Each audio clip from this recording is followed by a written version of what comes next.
大家好，欢迎大家收看中国简报。我们为您带来全球媒体关于中国时政、经济和社会的最新内容以及独家分析。我们可信、专业、多角度的中国报道，为世界精英提供判断、决策参考。中国简报使用多种语言发行，包括文字、视频、播客、书刊多种形式。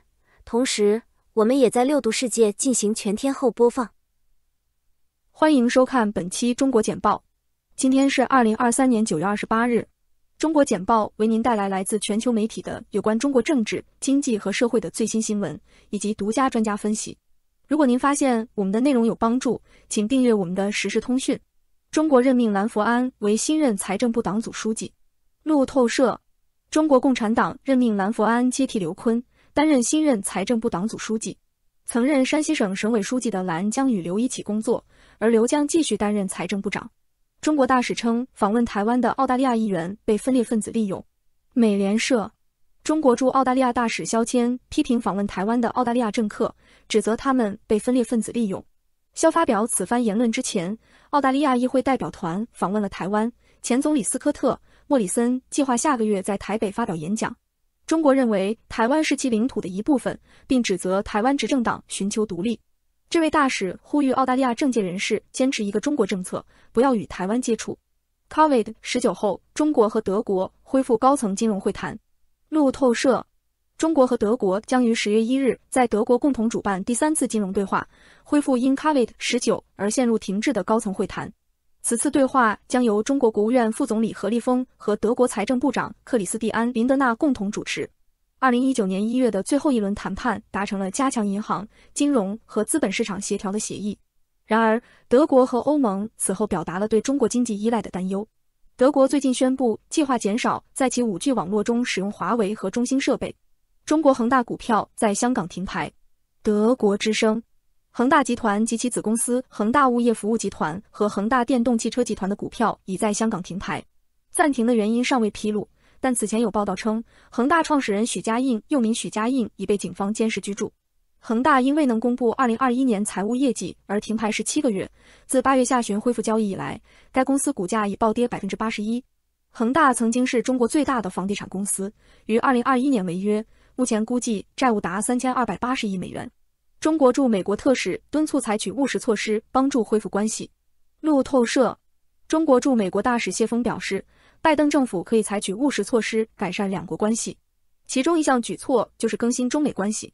科学技术协议是一项已有数十年历史的协议，自1979年以来每5年更新一次。该协议表明两国可以在科技领域进行合作，但对中国军事能力及其科技战略的担忧已经引起人们的关注，提出了对美国国家安全和知识产权的担忧。谢还建议增加两国之间的直航航班数量，解决中国游客赴美签证和入境困难。中国大连万达正在商谈避免偿还40亿美元 IPO 资金。彭博新闻。路透社：大连万达集团正在协商一项提案，如果该部门今年未能完成首次公开募股，该集团将可以避免向其购物中心业务的投资者偿还约300亿元人民币和41.1亿美元。这家中国企业集团最近告诉投资者，该购物中心部门可能会在明年进行首次公开募股。中国回避与欧盟就电动汽车调查发生争执。日本时报：欧洲领导人发现中国国家主席习近平的政府更愿意进行对话并作出承诺，同时避免发表激进言论。这一做法被视为改善中国在欧洲的形象并促进两个地区之间合作的努力。然而，一些欧洲领导人仍然对中国的意图持怀疑和谨慎态度。蚂蚁消费金融部门拟融资 6.16 亿美元以重振增长。彭博社：蚂蚁集团的消费金融子公司正在从投资者那里筹集45亿元人民币和 6.16 亿美元，该公司寻求在监管打压后重振增长。蚂蚁集团将向该计划出资 22.5 亿元人民币，其他投资者包括舜宇光学科技集团有限公司和传化智联股份有限公司。此前，中国监管机构于7月份对蚂蚁集团处以近10亿美元的罚款，结束了为期3年的处罚。对金融科技巨头的长期调查，消费金融部门结合了蚂蚁金服的在线借贷业务、花呗和借呗，在推动公司增长方面发挥了至关重要的作用。中国黄金价格创2020年以来最大跌幅，溢价创历史新高。彭博社：中国黄金价格创3年来最大跌幅，与国际金价差距缩小。此次下跌是在当地价格长期上涨之后出现的，这创造了相对于国外黄金的创纪录溢价。目前，这一溢价已降至比国际价格高$9每盎司。价格下跌可能是由于中国人民银行在夏季实施的进口限制所致。台湾推出价值13亿英镑的新型潜艇。独立报，台湾推出了第一艘国产潜艇，以对抗中国在该岛海域日益增长的侵略行为。这艘价值15.4亿美元的柴电动力潜艇海鲲将在2025年加入现有舰队之前进行多次测试。这艘潜艇是在包括美国和英国在内的其他国家的帮助下建成的，因为台湾仅与台湾保持着官方外交关系，13个国家并与美国有着牢固的关系。台湾表示，希望到2027年部署至少2艘国产潜艇并配备导弹。视频似乎显示越境进入朝鲜的美国士兵返回美国。美联社，2个月前闯入朝鲜的美国士兵特拉维斯今已返回美国，他的获释得到了瑞典和中国的协助。经抵达德克萨斯州圣安东尼奥市，有人看到他穿着便服走下飞机。目前尚不清楚朝鲜为何同意移交他，也不清楚他最初为何逃跑。今已被宣布擅离职守，并可能面临处罚。瑞典官员将他带到中国边境，在那里他受到了美国和瑞典官员的会见，然后乘飞机前往美国驻韩国的军事基地，然后返回美国。俄罗斯奥委会主席对亚运会不可接受的排除感到愤怒。独立报，俄罗斯奥委会主席斯坦尼斯拉夫·波兹德尼亚科夫批评中国杭州亚运会组织者撤销了允许俄罗斯和白俄罗斯运动员参赛的决定。亚洲奥林匹克理事会 OCA 最初投票赞成允许俄罗斯和白俄罗斯最多500名运动员参赛，但国际奥委会 IOC 随后宣布，由于技术原因，这些国家将无法参加。的原因，波兹德尼亚科夫表示，主办方没有告知他们取消邀请的决定，缺乏沟通是不可接受的。自2022年俄罗斯入侵乌克兰以来，俄罗斯和白俄罗斯运动员在国际比赛中面临着重大限制。国际奥委会尚未就是否允许俄罗斯运动员以中立旗帜参加2024年巴黎奥运会做出最终决定。特拉维斯，今被朝鲜驱逐的美国士兵抵达德克萨斯州。路透社，美国陆军2等兵特拉维斯经被朝鲜驱逐后返回美国，今2个月前跨越了高度军事化的边境，并被朝鲜当局拘留。他乘坐美军飞机抵达德克萨斯州的美军基地。目前还没有关于今是否会面临美国陆军任何纪律处分的消息。朝鲜将他的案件视为非法移民案件之一。瑞银集团邀请投标人收购瑞信中国经济业务。彭博社，据报道，瑞银已与几家金融公司接洽，以评估他们对收购瑞信中国经纪公司的兴趣。受邀竞标的公司包括华平投资集团、Citadel 证券和当地金融集团。据称，预计投标金额至少为10亿元人民币 1.37 亿美元。瑞银收购瑞士信贷，导致裁员和重叠业务的削减。瑞银已经在中国控制了一家证券公司，不能在同一业务中持有2个牌照。随着当局开放金融市场，瑞士信贷已完全控制其在中国的业务。淡马锡旗下旗舰基金投资中国筹集33亿美元。路透社，新加坡国有投资公司淡马锡旗下的真光资本为其投资大中华区的旗舰基金筹集了33亿美元。该基金现已停止接受新资本。Truelight Fund I 获得了来自主权财富基金、基金会、金融机构和家族办公室等全球投资者的资金。该基金将与淡马锡一起投资与大中华区相关的机会，包括私募股权和公共股权。淡马锡看到了中国的诱人机遇，特别是在先进制造业和能源转型领域。中国的对冲基金利用经济账户提高回报和风险。路透社，一些中国对冲基金正在使用杠杆和衍生品策略在中国股市赚钱。该策略允许对冲基金以1美元保证金最多介入4美元，从而帮助他们绕过监管借款限制。DMA Swap 的使用使得部分产品年化收益率超过 150%。然而，分析师警告称，高杠杆率和突然的市场波动可能会给投资者带来重大损失，并损害券商的利益。尽管马尼拉声称已切断警戒线，但中国称已拆除浅滩屏障。南华早报，中国声称，在指责菲律宾非法进入中国海域后，中国自愿拆除了南海有争议黄岩岛附近的漂浮屏障。在此之前，菲律宾表示已执行特别行动拆除隔离墙，中国称其完全捏造事实。自2012年中国控制黄岩岛以来，黄岩岛一直是北京和马尼拉之间的争议焦点。菲律宾就其在南海的领土主张将中国告上国际法庭，但北京拒绝了这一裁决。随着全球抵制的加剧， TikTok 的电子商务野心陷入停滞。彭博社，印度尼西亚出台了全面的法规，要求 TikTok 在该国将支付与购物分开。新规定禁止印度尼西亚的社交媒体公司处理在线购买的直接支付，这一功能自2年前推出以来，推动了 TikTok Shop 的爆炸性增长。TikTok 现在必须要么推出一款独立的应用程序，要么冒着其在印度尼西亚的业务完全关闭的风险。这些规定预计将使当地公司 GoTo 和 C 受益，但可能会对整个电子商务市场产生寒蝉效应，并吓退外国公司和投资者。TikTok 认为，社交媒体和电子商务的分离阻碍了创新，并损害了商家和消费者的利益。该公司的代表试图安抚印度尼西亚政府，但目前尚不清楚事态将如何发展。与印尼政府的冲突与几个月前相比出现了转机。当时 TikTok 首席执行官访问雅加达，并承诺在东南亚投资数十亿美元。被拘留的恒大创始人许家印是谁？他的兴衰。彭博社，中国恒大集团创始人许家印已被警方控制，这表明该公司可能进入涉及刑事司法系统的新阶段。此举引发了人们对世界上负债最重的开发商的未来以及这位亿万富翁本人命运的疑问。出身贫困的许家印于1996年创立了恒大，并通过大量借贷来推动其发展。然而，该公司面临流动性问题和未能支付债券。许家印的身家暴跌，他已经无法阻止恒大股价的下跌。旅美中国移民起诉大麻经营强迫劳动。南华早报，15名中国移民工人对纳瓦霍商人迪内、贝纳利和台湾企业家欧文林提起诉讼，声称他们被迫在纳瓦霍族部落长时间修剪大麻，在那里种植大麻是非法的。这些工人声称，他们被以虚假借口引诱到新墨西哥州北部，手机和车钥匙被拿走，被禁止离开，并受到像囚犯一样的对待。该诉讼寻求陪审团审判和未具体说明的损害赔偿。中国加意将提振印度资本市场。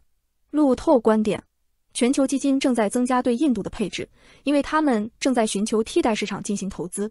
外国机构投资者增加了对印度中型股的持有量，推高了 Nifty Midcap 100和 Nifty Small Cap 100指数。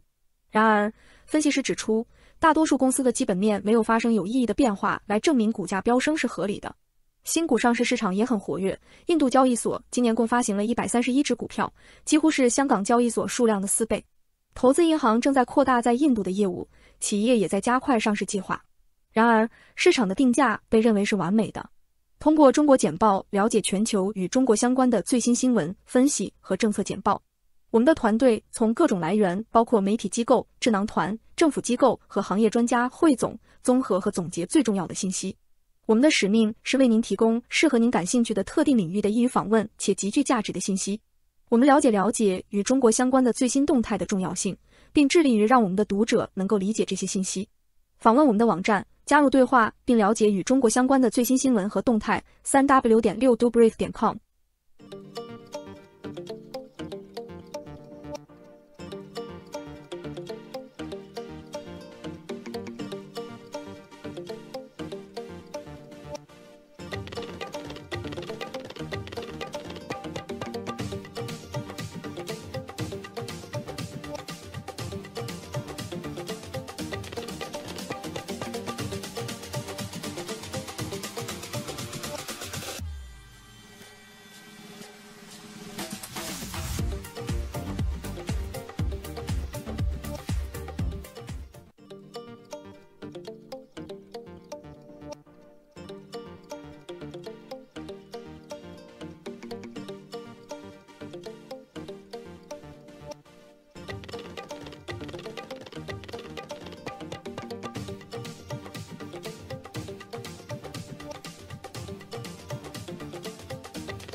观众朋友们好，感谢大家来到本期的华尔街论坛节目现场。在今天的节目中我们继续为您带来跟中国以及跟世界相关的一系列时政要闻。首先为大家关注到的是中国高层人事变动，财政部的新帅蓝佛安今天呢是正式浮出水面。蓝佛安本人到底是什么样的来历？他执掌财政部，意味着中国的财政政策的重心是不是发生了有关的变化？那么请何明先生来讲一下蓝佛安本人到底是什么来头？之前呢，传说是山东的现在的省委副书记好像是青岛市委书记他来陆一位姓陆的先生他是在陕西西安的财政局当过副局长又是陕财出来的。陕财我们知道这个是一个在省级财政学院不是那么重要的，但是呢他们出了不少人才服务药什么的，开放银行对那个也是的，然后国务院的副秘书长也是的，更重要的他也是陕西老乡。但是这个人士的传闻呢并没有得到这个真正的印证，那么最后就找了这个蓝佛安。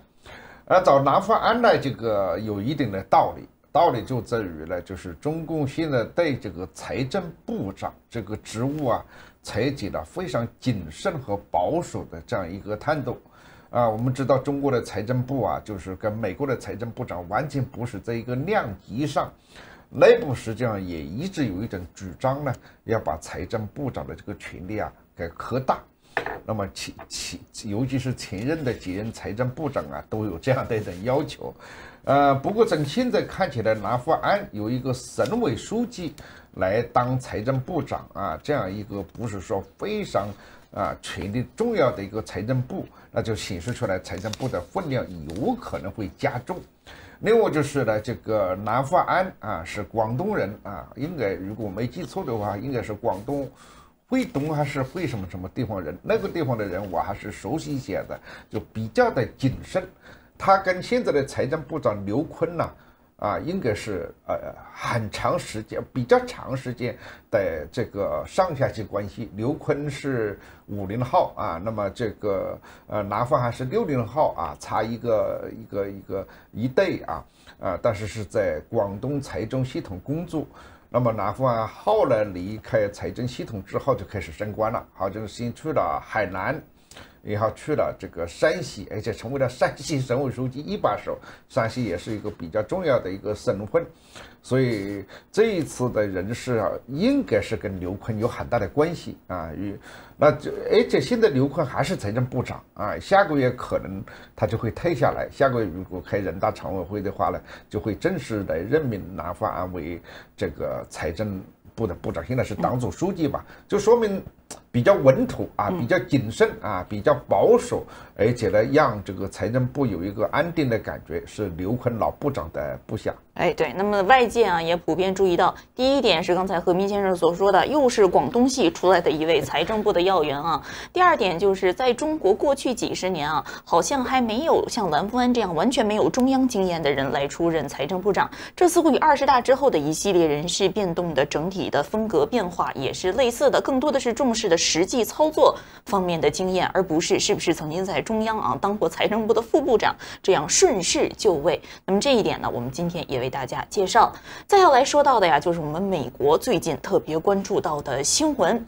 美国最近有不少城市中心都出现了抢劫案。那么之前的几个礼拜，其实我们在节目中已经为大家介绍著名的梅西百货是选择关闭了在旧金山市中心的一家地标性的店铺，就是因为抢劫案实在是太多。那不仅仅是在旧金山，近期在费城也出现了非常光天化日之下让人觉得明目张胆的进入苹果商店的抢劫有关案件。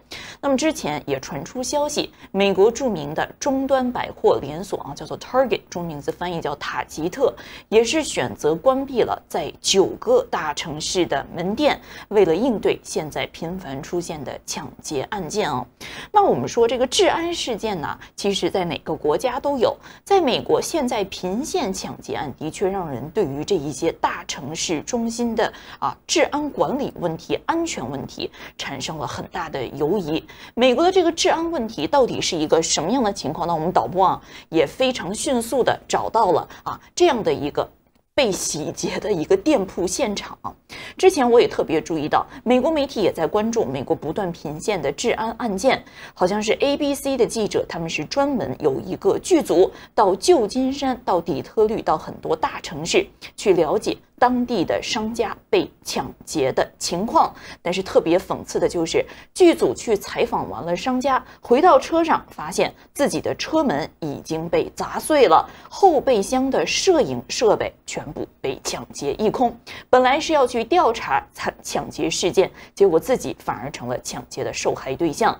美国的治安问题到底是什么原因出现了现在这样的现象？大家可能想象不到，美国这样一个全世界最发达的国家也会有这样频发的城市中心治安案件，有没有什么解决之道？何明先生，现在对于民主党来讲是一个非常大的一个考验。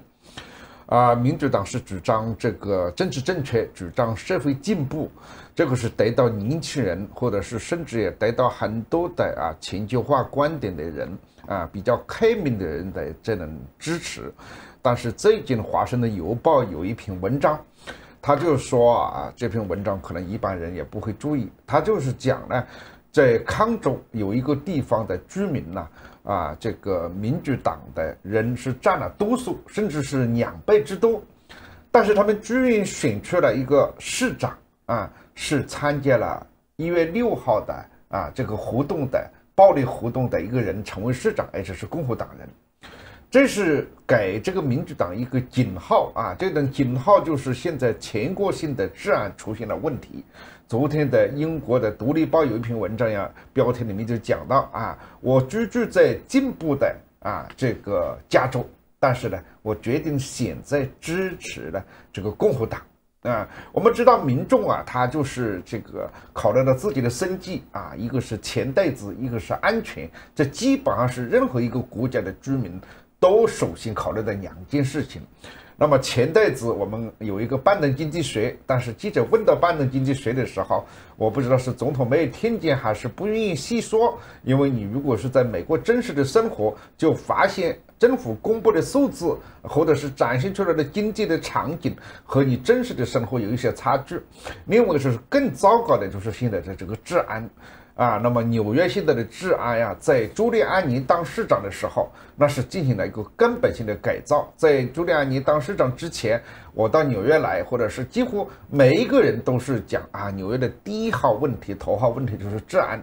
但是现在民主党执政之后，纽约市的这个市的这个治安情况非常的恶劣。那么昨天在费城甚至还禁止大家卖酒就是临时的这么一个安慰措施。那么为什么会出现打砸抢？那就是社会的进步运动它有一个政治正确，有一个意识形态，照顾穷人那么照顾少数族裔那么还有一个原因是经济性的实际上是很糟糕，不是说一般的糟糕可以说相当糟糕。糟糕的一个原因是物价上涨，利息增加给这些中上阶层呢带来很大的这个困惑，所以有的人在这个时候就是失去对生活的信心，对工作的信心，进行打砸抢，甚至是非常明目张胆的。这个对美国的进步运动是一个伤害是一个挫折。那么选民没有办法，选民就会投票来决定他们的这个要求。他们未必喜欢共和党，或者未必不喜欢民主党，而是说治安对于现在来讲是比较重要。所以呢，现在治安问题很有可能会成为民主党选举的一个非常难以跨越的一个关卡。好，谢谢何明先生那我们也说美国这个2党的政治光谱当然了，不同的候选人会有具体问题上的细微的区别但整体来讲，大家认为共和党小政府、低税收，同时呢比较重视强调有关于安全的问题，说白了就是枪杆子和钱袋子。而民主党呢，有的时候比较的理想化，更多的重视的是我们叫做普遍的福利种族之间的和睦包括呢对于贫困的单亲母亲的少数族裔的变性族群的以及边缘人群的保护。那么在这个清洁能源方面呢，认为民主党是更向前看啊，那么共和党呢是更与传统的化石能源的利益连在一起等等。两党的政治议题有各种各样的不同，但是对于民主党的这样的支持者来说，他们就有一个问题：平时如果你问一个年轻人，你是不是支持进步运动，你是不是支持环保，大家普遍认为理念上与民主党的很多的议题是相符合的。但是真的到投票前投票的时候往往大家关注到的是比较实惠的问题。因此呢，民主党内部有很多抱怨我们明明是扛起了美国道义的大旗，美国良心的大旗，但是这些选民真正走到投票台前的时候，想的还是自己的切身利益。如果说两党在治安问题上展现出了不同的治理哲学，而现在民主党在治安上比较松散这样一个态度，可能会成为了很多人对于民主党执政不满的一个重要来源。还有一个问题可以说是两党都没有什么可炫耀的，这个问题就一直卡在这儿，就是美国整个移民系统出现的问题。移民系统移民可以说是美国财富和智慧的重要来源之一。但是如果您是现在正在美国办绿卡的过程中，或者呢是刚刚留学回来，那么准备呢是在美国长期居住，大家特别是问到中国和印度的留学生，以及出生于中国和印度现在在美国寻求永居的这一些人，每个人似乎都有一部漫长的等待绿卡的历史。这个移民制度到底是怎么到了现在这个地步呢？也是一句话说不清楚。但是每次两党执政期间都会有议员提案要改革美国的移民制度。那比如说现在在国会还有一个正在提出的议案，都已经提交上去了，还没有讨论，就是要给所有在美国 STEM 领域拿到高等学位的人直接绿卡，不需要再有等待的时机了。那我们很多中国留学生非常的高兴这不是意味着我学数理化在美国取得了博士和硕士学位，就可以直接顺势留在美国，不需要再经过漫长的等待了吗？但是这一部议案是在国会压来压去，迟迟没有被讨论到那么如果说美国的哪一张绿卡没有发对于美国的损失最大，可能有这样的一个案子。那么这个案子呢，明天我们的这个新风主播会在新风事件中为大家进行详细的介绍。而这一张绿卡又涉及到了我们现在特别关注的一家中国公司，叫做华为。这到底是怎么回事呢？在2009年、2008年左右的时候有一位土耳其裔的科学家他呢是先在 Caltech 著名的加州理工学院留学毕业，然后呢又是到 MIT 取得了高等学位可以说是这个研究一个叫做 Polar Codes， 我们叫做极代码领域的一位先驱人物。但是当时这个极代码到底能够在现实中有怎样的应用，大家也不知道。那么这一位土耳其裔的研究的学者，虽然是在极代码领域成为了当时的佼佼者，但是就发现自己找不到在学界之外的工作。那么也知道2008年、2009年那个时候是美国经济非常不景气的时候，很多大学呢也停止对于新的教授和这个教学岗位的招聘。他呢也没有在大学顺利的找到教职，怎么办呢？自己研究也没有经费来源了，在美国也寻求不到能够长久居留下来的手段，绿卡也没有批下来，签证期又已经到期了。这一位来自土耳其的叫做阿里坎的学者，后来想想干脆算了吧，回到土耳其当教授吧。于是呢，他就来到了土耳其这个著名的毕尔肯大学继续教书。结果他的这个极代码的研究成果就引起了一家中国企业的重视，这一家中国企业就是华为。而随后呢，华为也通过各种各样的途径就找到了阿里坎，并且呢，对于它的一系列技术进行了进一步的商业化的包装。随后这一些就成为了华为在 5G 基础设施方面取得成就的重要基础来源。而后呢，华为在多次内部的表彰会、公开的这样的活动中，也重新请到了现在我们在照片中看到的这一位阿尔坎我们看到一看就是一位学者戴着眼镜的样子。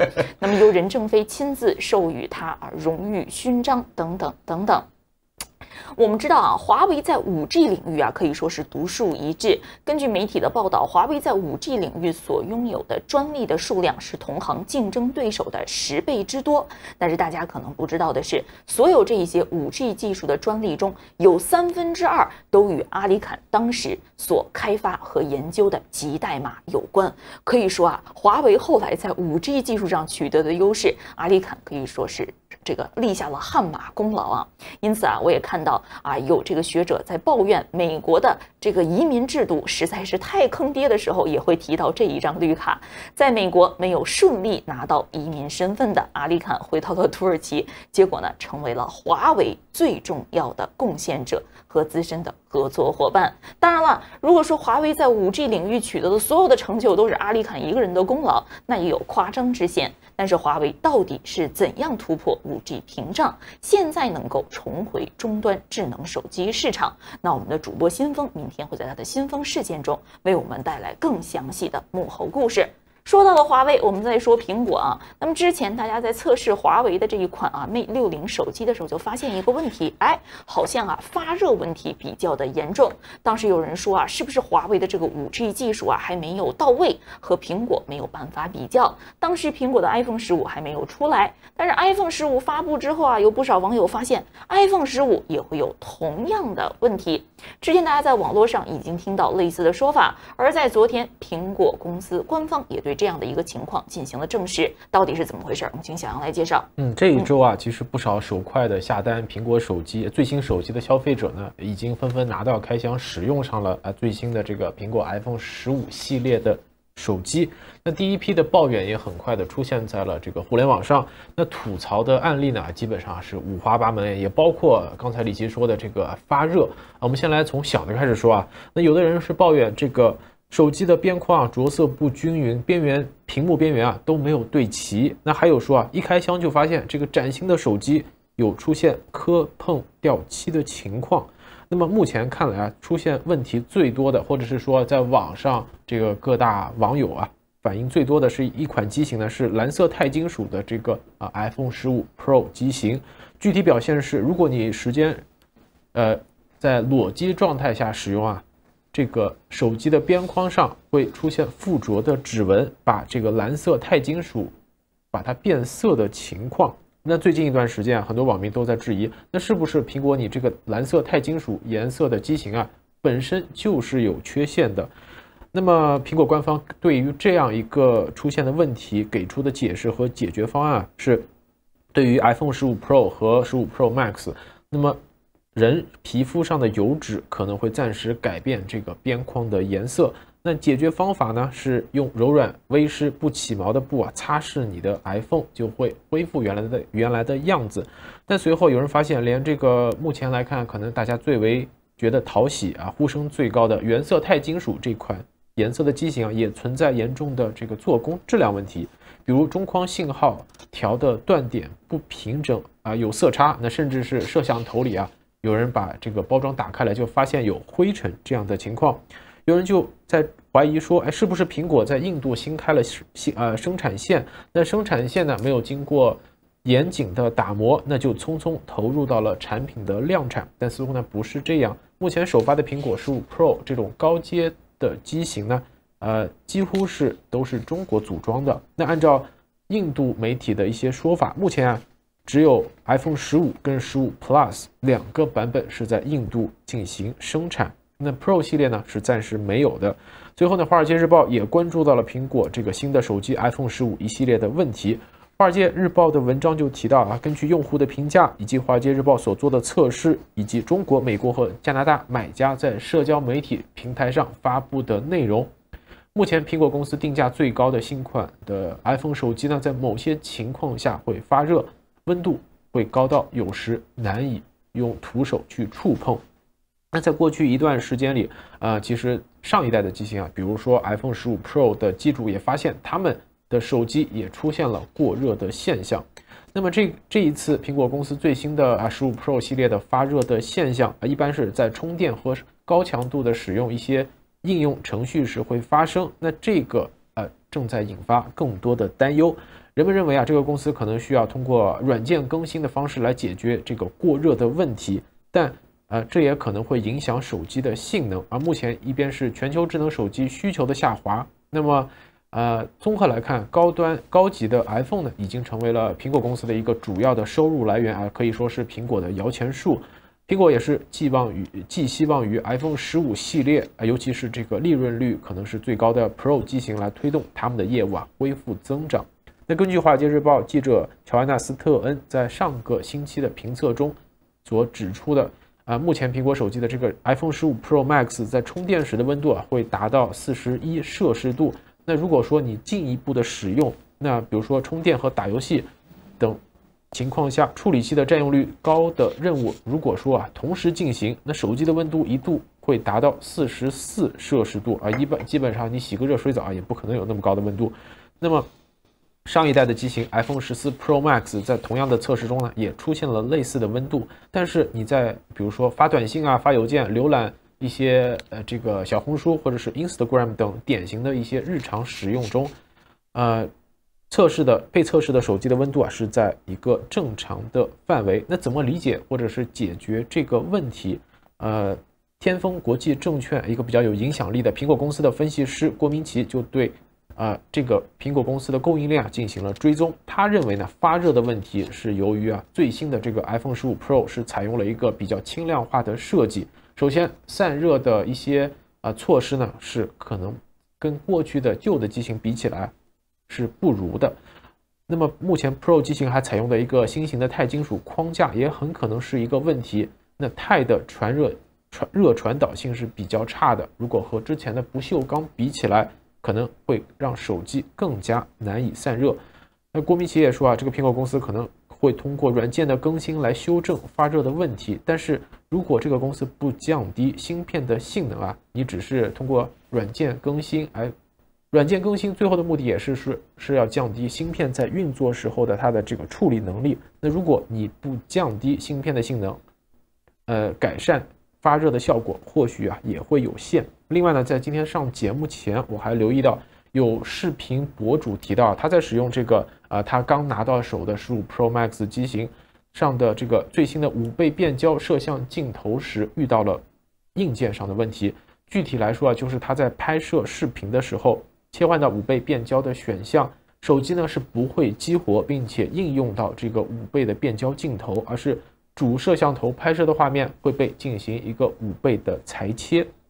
那前几天可能这个也是郭明奇的透露会回答这个可能是潜在的缺陷。郭明奇之前就说由于苹果最新机型中的最高端的这一款 iPhone 15 Pro Max 在镜头模组方面的生产良率存在一些问题，导致该型号的到货时间出现了延迟。那苹果为了解决这个问题，是紧急提高了由大力光独家供应的4重反射棱镜镜头模组的规格，用来改善这个相机模组因为组装公差而导致的良品率的问题。所以如果屏幕前的观众想现在赶紧入手一台最新的苹果手机，可能还是等一等等这些被反馈出来的问题被得到改善了再下手也不为迟。好，谢谢这个小杨的介绍那么说到科技产品，大家会想到5G 手机等等等等。但是我最近特别关注到的就是有关于中国和美国电动汽车竞争。平时大家一想汽车，给人感觉好像不是什么高科技的产品，但实际上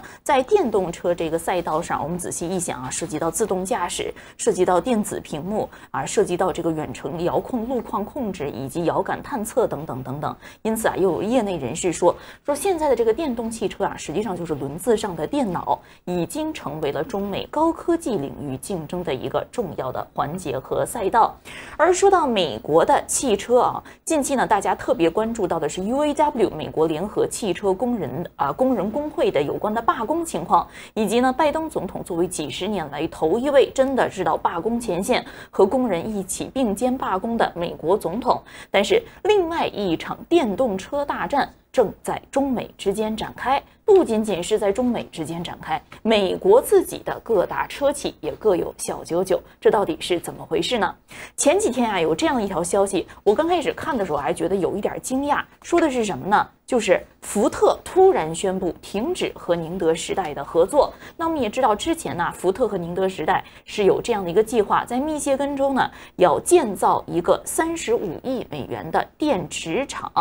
那么计划呢总共雇佣的员工达到2500位，每年生产的电池足以为40万辆电动汽车供电。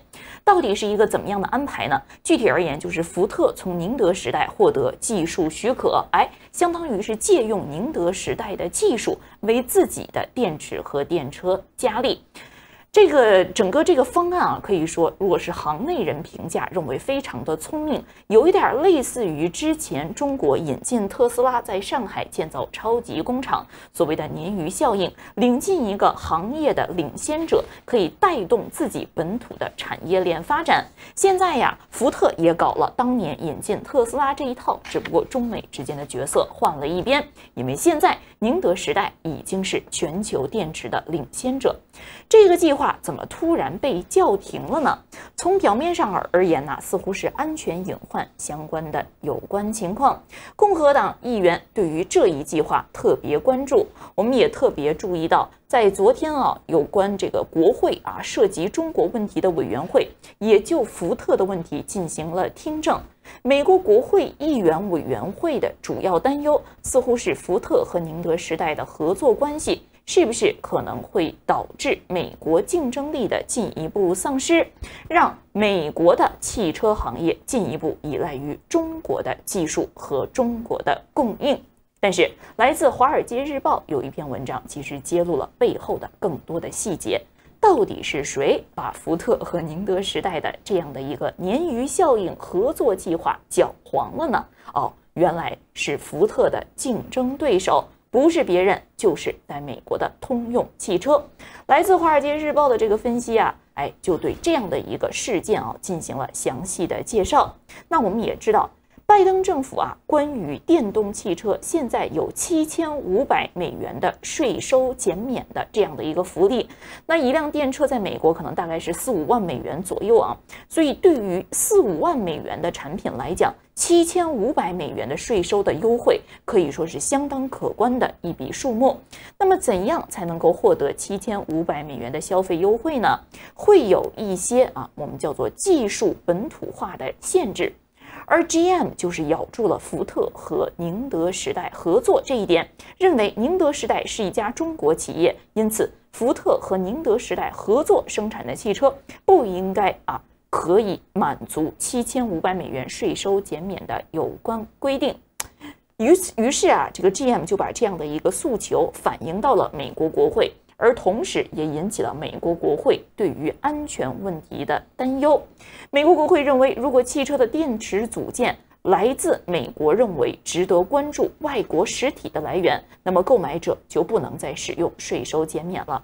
我也特别注意到现在已经退休的《华尔街日报》此前报道中美贸易事务的资深记者鲍勃·戴维斯在推特上面写道，本来福特和宁德时代之间的这个合作计划可以说是非常的聪明，引进先进技术，助力美国电车行业的发展，可能给了美国电车行业一个弯道超车的机会。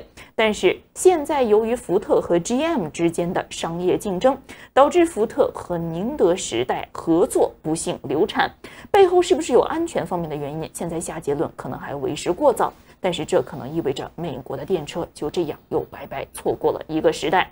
有关于福特以及 GM 的之间的这样的一场商业斗争背后各种游说的内幕和细节，我们特别推荐大家去看《华尔街日报》的独家报道。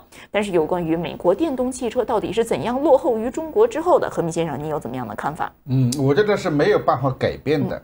美国这个国家，它建立了基本上的这种社会的框架法治的、政治的这个经济的，它一旦建立框架之后呢，好处就是于呢，你怎么样它也会在运作或者是运作的快和慢一点。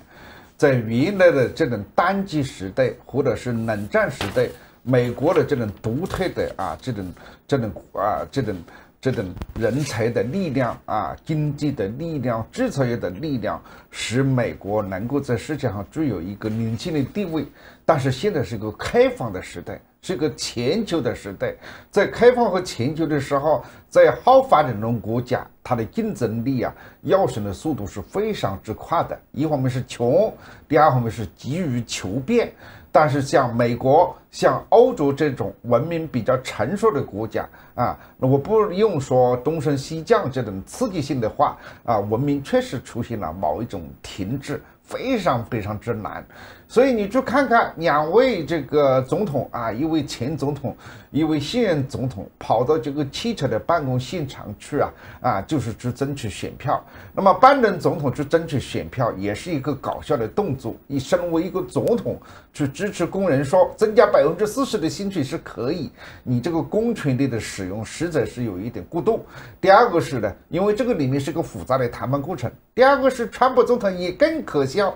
因为汽车工人的办公恰恰是呢，这个对这个你共和党的很多的政策的不满，你这个时候去跟工会的这些人去聚会，怎么去聚会呀？你像川普是现在是民望这么高的啊，民调这么高的人，没几个人跟他站在一起，因为工会的人不跟他站在一起。那你去想一想，美国的工人现在是每个星期工作是多少？4天吧。32个小时，32小时，对吧？5天工作时间实际上是32个小时啊。那么美国的汽车完全是靠政府的补助和支撑在生存。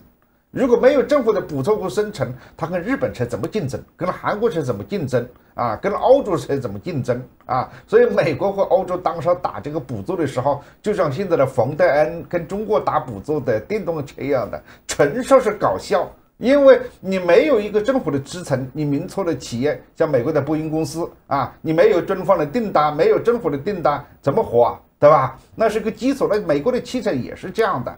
但是问题是，全球化的这个竞争市场出现了这样一个强有力的竞争对手，现在是中国，未来可能是印度，还有可能是其他国家。那美国的竞争力在这样还要40%的薪水，要40%的薪水，总统还答应了。你这个未来的这个谈判还怎么谈呀？如果你真拿了40%的话，那底特律除了垮掉，还有其他什么希望吗？如果按照这个川普现在的站在一个头上说，我们要反对搞这个电动汽车，搞这个新能源，那你这个美国的汽车好，那未来就是一个就直接进古董店差不多了，对吧？因为全球进入了这种电动或者是半电动已经是一个挡不住的一个趋势了。早几年我们还在喊，现在已经变成一个现实了。有上次新峰不是去中国嘛，他说满大街都是电动车。那这种情况现在在很多的国家其实都慢慢在出现，所以对于美国来讲其实压力很大。但是美国这种东西谁都改变不了谁都是在这个框架里面打转，而且还有政客们需要选票，然后政治力量在里面搅，还有利益集团。所以美国的好处是有框架，缺点是灵活性越来越低，越来越低。那么这里也特别推荐给大家看一部电影呢，之前呢是奥巴马夫妇联合出品的一部叫做《美国工厂》讲述了中国玻璃大王曹德旺在美国开厂时候遭遇到的文化冲击。那么现在呢，大家可以回顾一下，在网飞上还可以看到。而有关于中美制造文化的差别，美国到底这个制造业是需要重新回来、重新振兴，还是美国应该各寻他处优势，也是我们节目一直为大家讨论的焦点。今天这个话题临时介绍到这里，未来我们还会继续讨论。接下来要说到的呀，就是中国时政相关的话题。今天早些时候，来自 CNN 的一篇报道，又就秦刚、傅晓田的事件进行了更多的披露。那么 CNN 呢，基本是证实了之前 FT和《华尔街日报》的有关报道，确认呢，傅晓田的确是在美国代孕生子，生下了一个儿子。确认呢，傅晓田的确是和秦刚有过这样一段婚外的关系，跨度长达10年之久。确认了秦刚的确是因为生活作风问题接受内部调查并受到惩罚。CNN 的这一篇文章也曝光了一些此前我们所不知道的细节，比如备受争议的傅晓田的那一架湾流私人飞机，他最后一次离开美国返回北京之前，除了在洛杉矶和华盛顿停留之外呢，还去了一趟迈阿密。这呢是 CNN 从 FAA 的相关飞行数据中调取到的。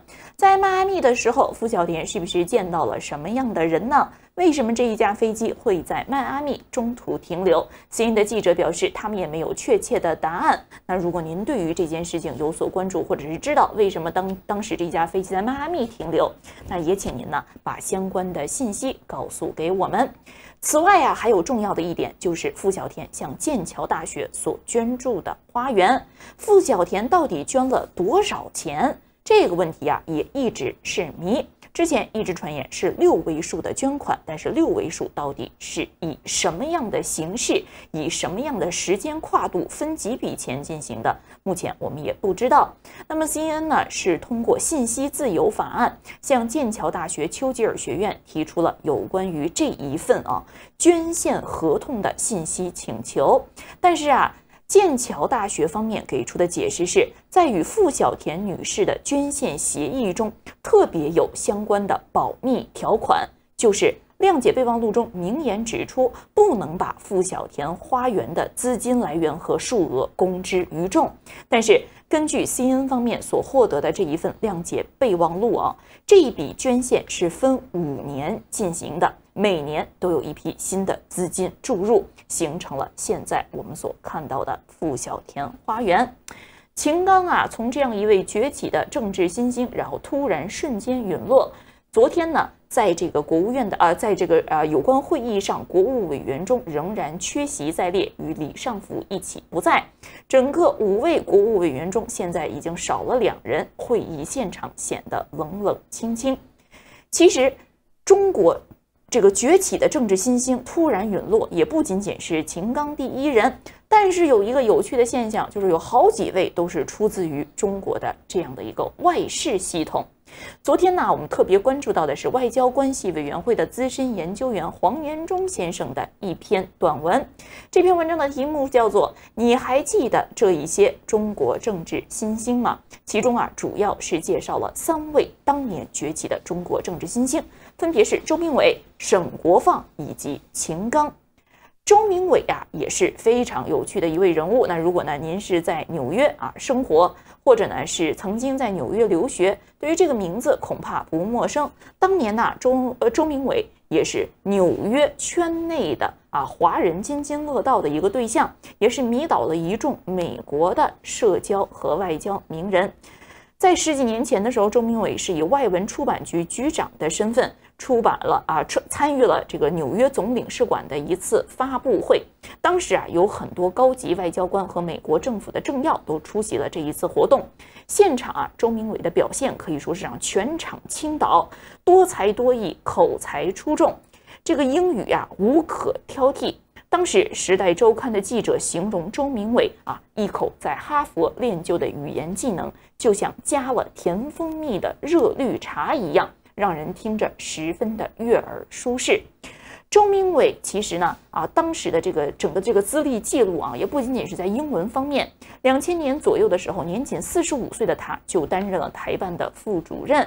那么在这个问题在这个职位上他是负责中美之间有关于台湾问题的，有关于沟通这样的一个职务。年仅45岁就担任这样重要的职务，也让很多人把他判定成为是中国的政治新星。不仅如此，他的资历也十分的出众，在中国和美国的精英院校都有留学的经历。而与周明伟同期崛起的另外一个人，也是来自上海，叫做王沪宁。当时呢，也是刚刚在北京站稳脚跟，担任政策规划办公室的副主任。2个人呢，都出自于福建大学，被认为是福建双星。但是后来，周明伟的仕途在短短几年之内就发生了转折，被派到了外文出版署担任副署长。周明伟当时到底是出了什么样的问题呢？坊间传言也不一，有人说是因为周明伟在台湾问题上的立场过于和解性了，过于温和了，没有阻止陈水扁推进公投的议程。同时也有人说是周明伟也是生活作风方式问题这呢也是涉及到婚外恋情，还有很多窃窃私语的说法，说周明伟可能是涉及到了一些国家安全的风险。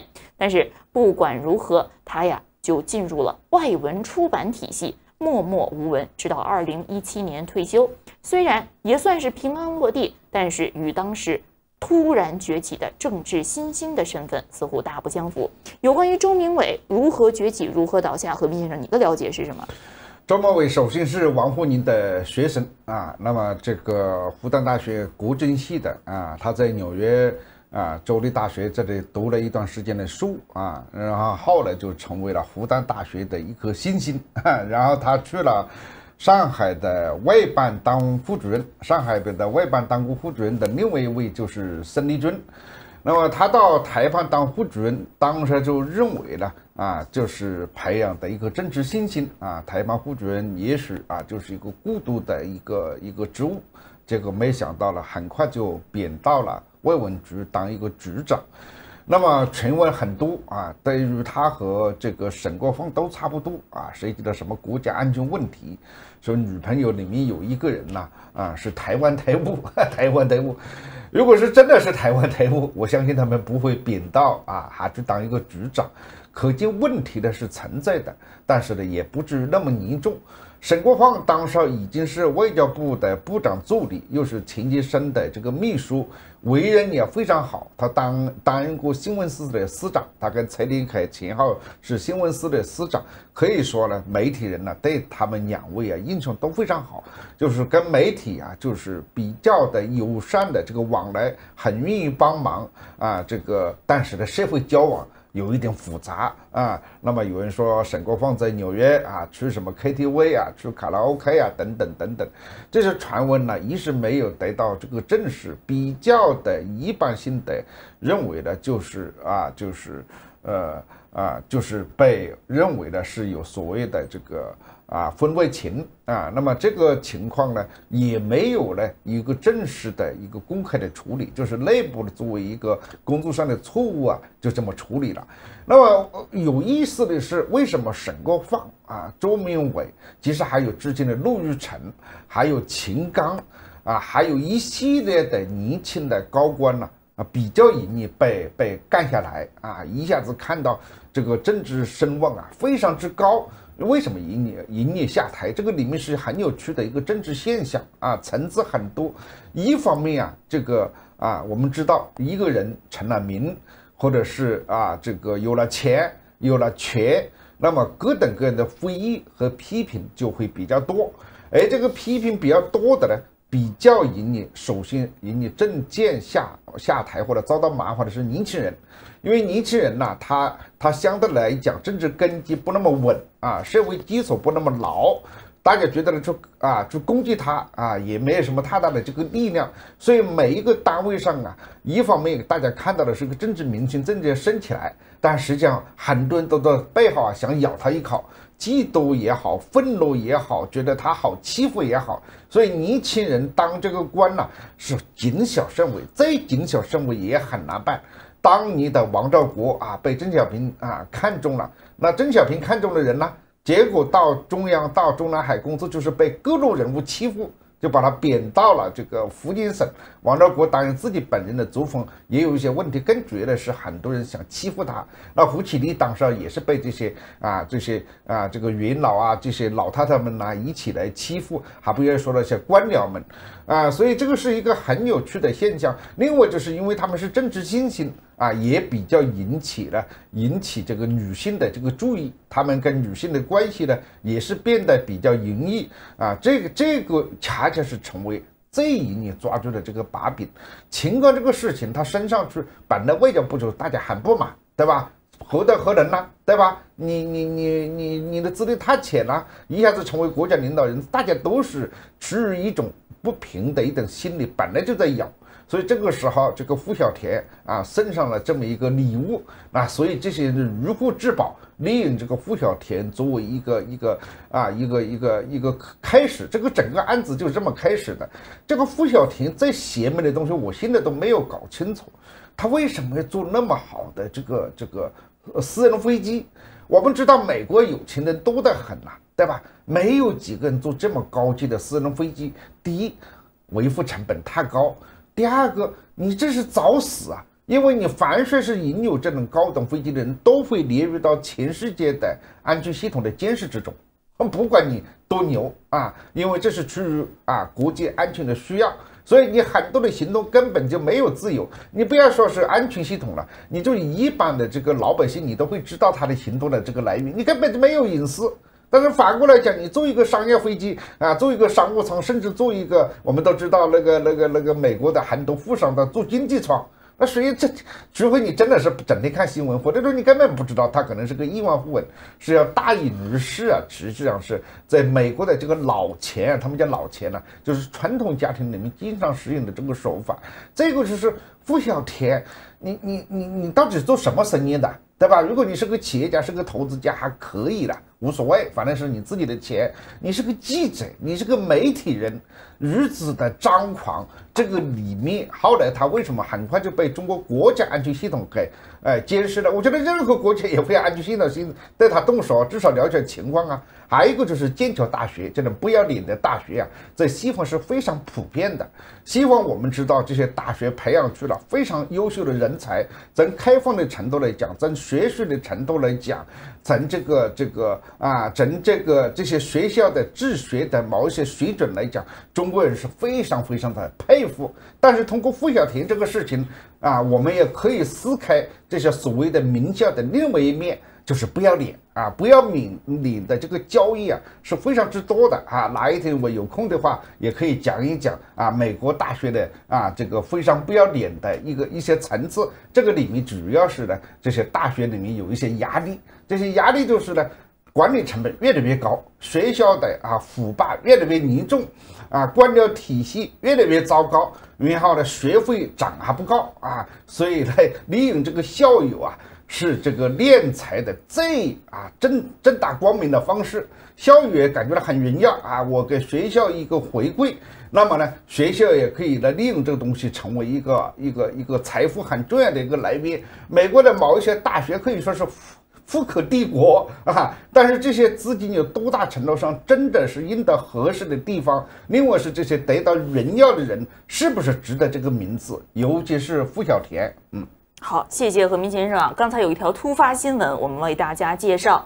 根据来自《华尔街日报》的独家报道，现在呢，中国和美国之间即将在 APEC 上举行两国元首会谈的几率可以说是大大提高了。一个重要的信号就是习近平的最高的经济助手何立峰已经受到了美国方面的邀请，很有可能会在近期访美，预计呢是与王毅在10月预定访美同期进行。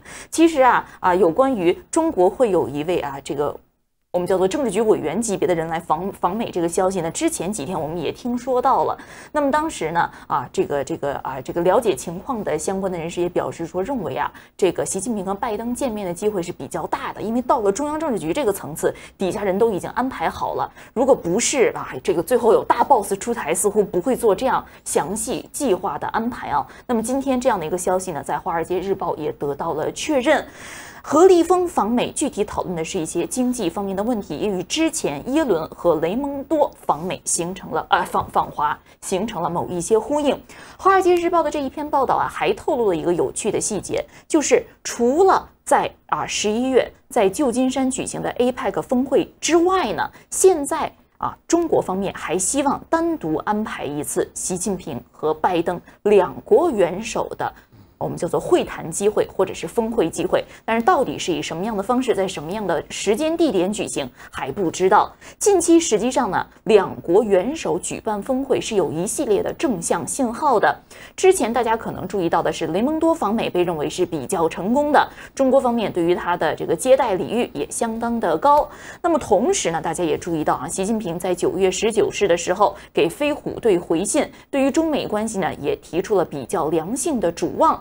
而《华尔街日报》呢也确认了一个昨天我们就已经在讨论的事件，就是被朝鲜拘押的这一位美国士兵叫做特拉维斯金的释放，其实呢也是由中国方面提供了很多的援助，而且相关的事宜是由沙利文在上个月与王毅进行会晤的时候由美国方面提出的，而中国方面呢是予以了应对可以说是接受了美国方面提出的要求。那么昨天在沙利文以书面形式公布的白宫简报中，也特别对于中国方面的援助进行了感谢和支持。所以有这样一系列的正向信号很明显，中美两国元首在11月旧金山会晤，现在来看势头是比较偏正向的。但是我们也说啊，这个国际关系瞬息万变，不到最后一刻谁都说不准。但是目前我们所看到的相关的消息和情况是，何立峰访美。中国驻美国从朝鲜救回了美国士兵，以及习近平对于飞虎队的回信，所有这些信号似乎都是相当积极的。中美元首在这一次会谈上是不是能够达成切实性的一些进议呢？还是说又会像上一次巴厘岛峰会一样，两国元首谈得好好的，但是随后中美关系又进一步的陷入了恶化，甚至濒临脱轨？我们也随时为大家关注有关于何立峰访美以及中美关系的更多细节，稍后我们也会在华尔街网报以及我们的一系列节目中为大家介绍更多的详细情况。今天呢，因为我刚刚看到这一条突发消息，所以率先在我们的华尔街论坛节目中与各位观众朋友们分享。感谢给我们打赏支持的观众朋友们，感谢金山，感谢艺人，感谢云水，感谢如是我们，感谢麦团，感谢 JZ， 谢谢这些观众朋友们对于我们的支持。稍后华尔街联报继续为您带来过去24小时的最新要闻和评论。Republicans have lost the popular vote in 7 out of the last 8 presidential elections. That has to change. Joe Biden's record is abysmal, but that shouldn't come as a surprise. The Washington establishment has failed us over and over. 黑利 Nikki Haley 的无政策运动。从这一系列有关共和党初选领先者的视频中可以清楚地看出，许多候选人在没有任何明确政策提案的情况下参加竞选。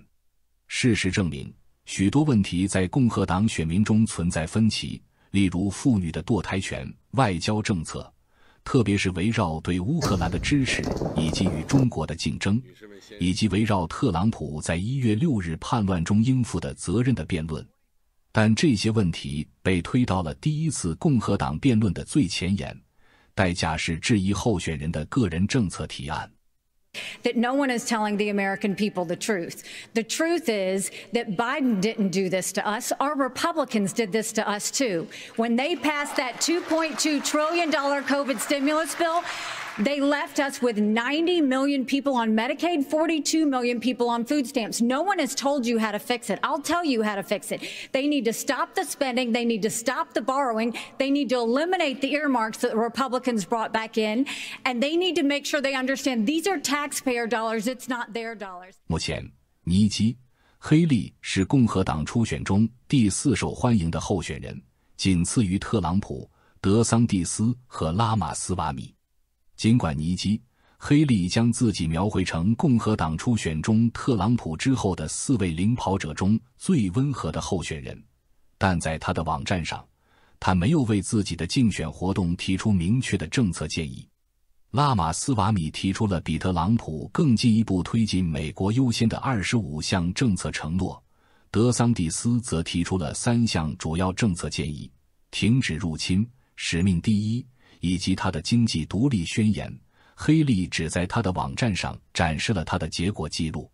本成果记录列出了黑利在2010年至2017年担任南卡罗来纳州州长，以及随后在2017年至2018年特朗普领导下担任美国驻联合国大使期间取得的成就：创造就业机会，让政客承担责任，为未出生的孩子挺身而出，打击非法移民，保护我们的选举，扩大教育自由，勇敢地面对联邦政府，捍卫我们的第2修正案权利，帮助退伍军人，危机中的领导，改革联合国，保卫以色列，废除伊朗协议，倡导人权，对中国采取强硬态度，制裁朝鲜，对俄罗斯采取强硬态度。拉丁美洲领先。在很多方面，海利作为南卡罗来纳州州长的简历读起来很像德桑蒂斯作为佛罗里达州州长的简历。那么让我们来探讨一下这份简历的一些亮点。创造就业机会。2010年，当他当选南卡罗来纳州州长时，失业率高达 11.3%。他强调，在他的任期结束时，南卡罗来纳州的工作人口比历史上任何时候都多，南卡罗来纳州的失业率也很高，超过全国平均水平。虽然这是事实，但南卡罗来纳州的就业增长或多或少与全国平均水平相当。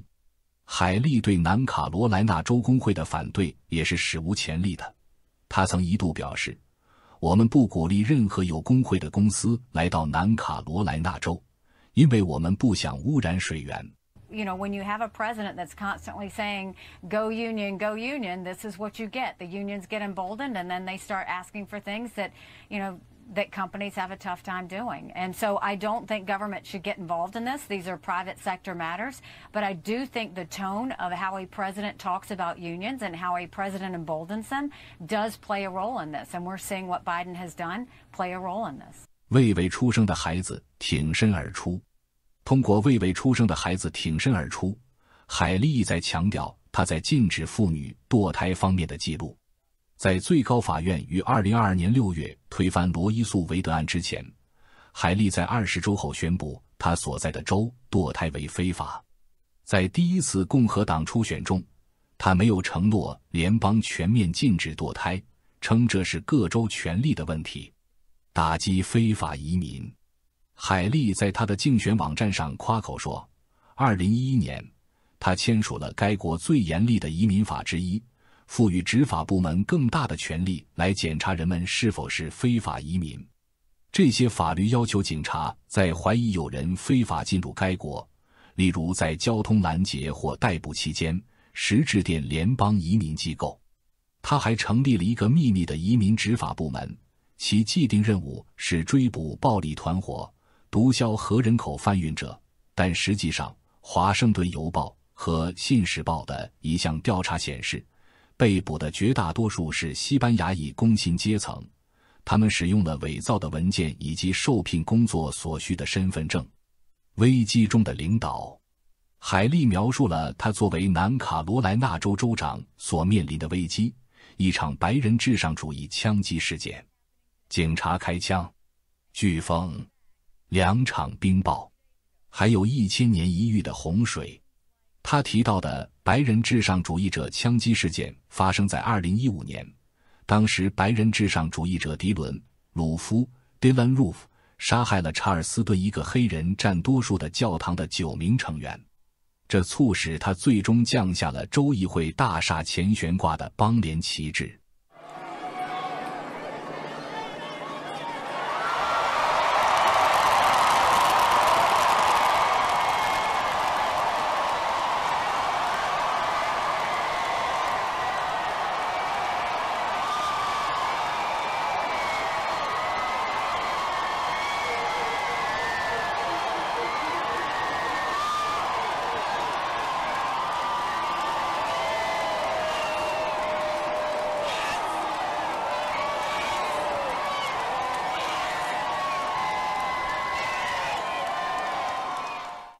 枪击事件发生前，他支持悬挂邦联旗帜。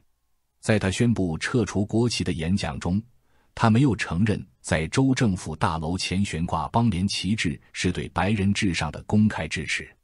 2015年，半岛电视台发表了一篇文章，介绍南方贫困法律中心如何追踪南卡罗来纳州19个活跃的仇恨团体。2022年，南方贫困法律中心正在追踪30个活跃的仇恨团体。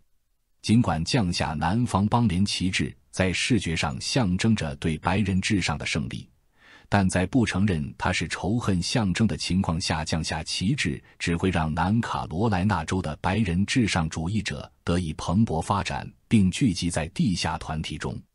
担任驻联合国大使的成就，名单上的最后8项凸显了黑利作为美国驻联合国大使在特朗普政府中的角色。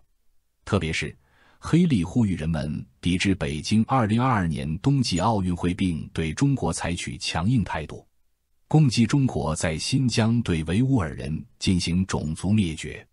这体现了共和党对中国的敌意，他们将中国视为美国的主要经济和政治竞争对手。黑利和其他共和党领先候选人一样，指责中国抢走了美国的就业机会。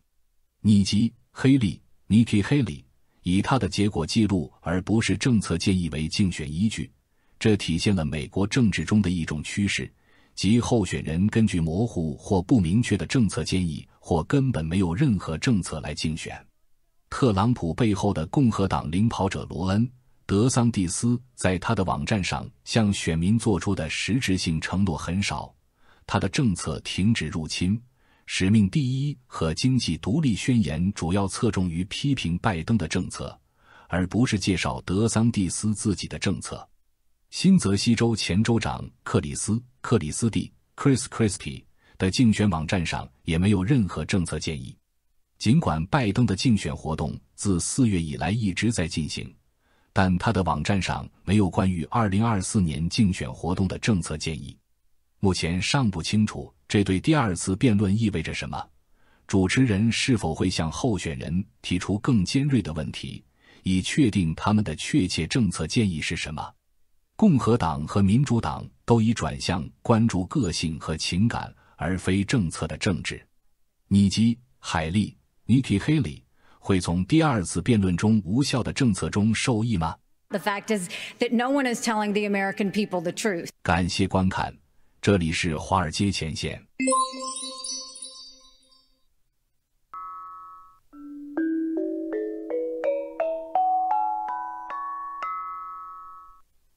观众朋友，大家好，欢迎收看今天的新风视线。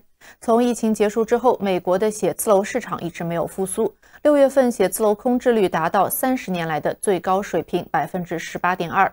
而《华尔街日报》最近发表了这样一篇深度报告，叫做“你觉得美国写字楼市场不好吗？那么看看中国，中国的情况要比美国更加的糟糕。”随着中国经济面临多年来最严重的放缓，深圳等曾经繁荣的城市大量办公空间空置，租金不断下跌。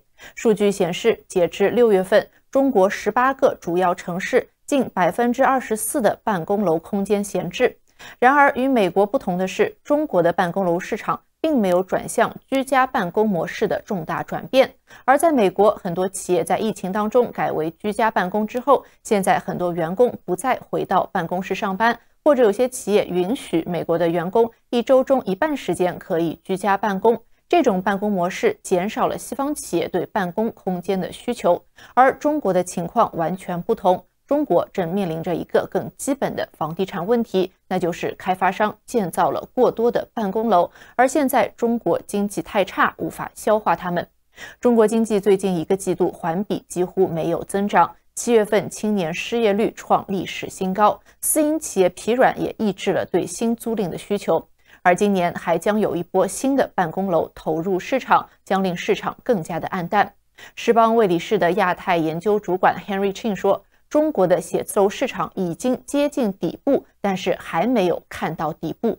这一困境与中国住宅房地产行业的问题相类似，由于开发商建造了过多的公寓楼，加上政府收紧信贷来冷却过热的市场，中国住宅房地产行业陷入了低迷。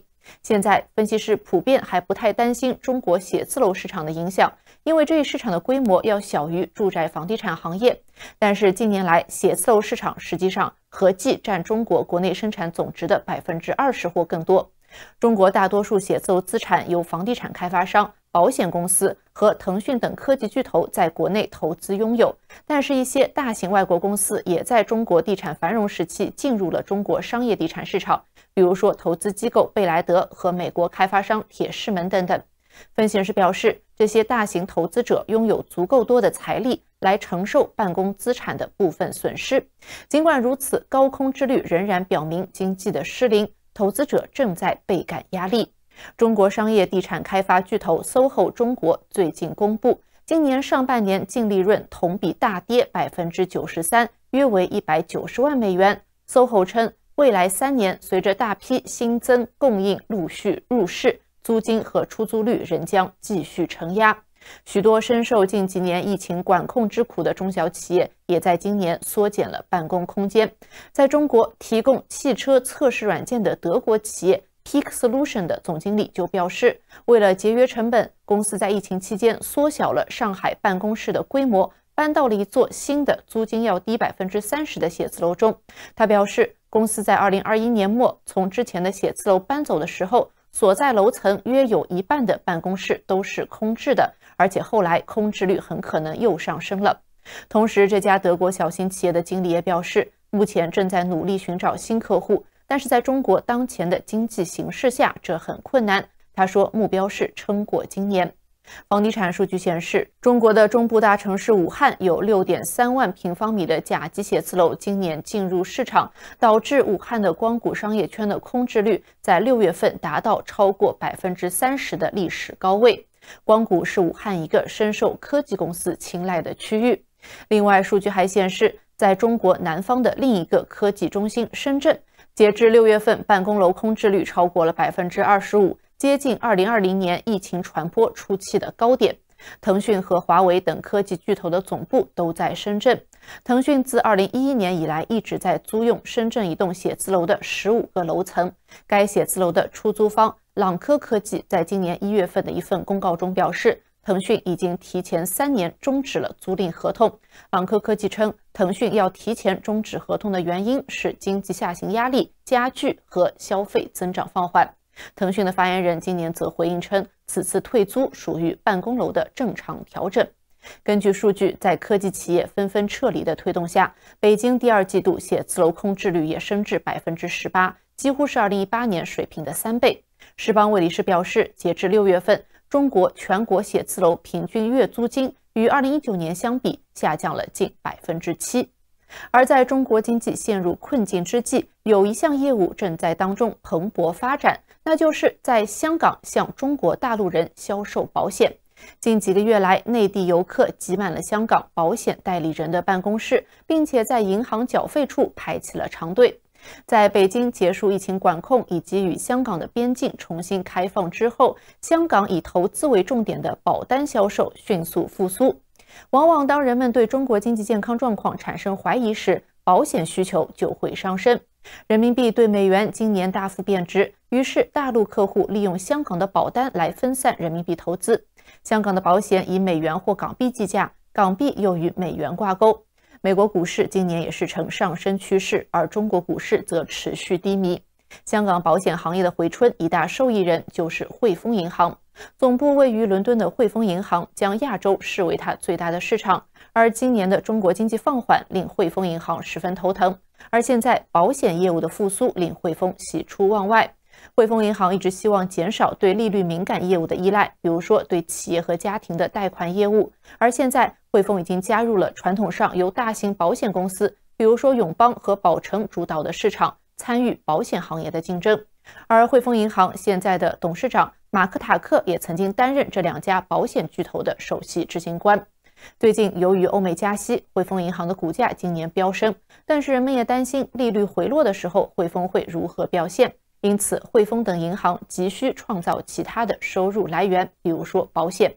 最近的保险购买可能一部分是受到疫情期间无法满足的需求的推动，很多想买保险的大陆人在过去3年都无法出境，但是境外分析师也表示，亚洲各地也存在着长期的增长动力，许多国家缺乏强有力的社会福利保障。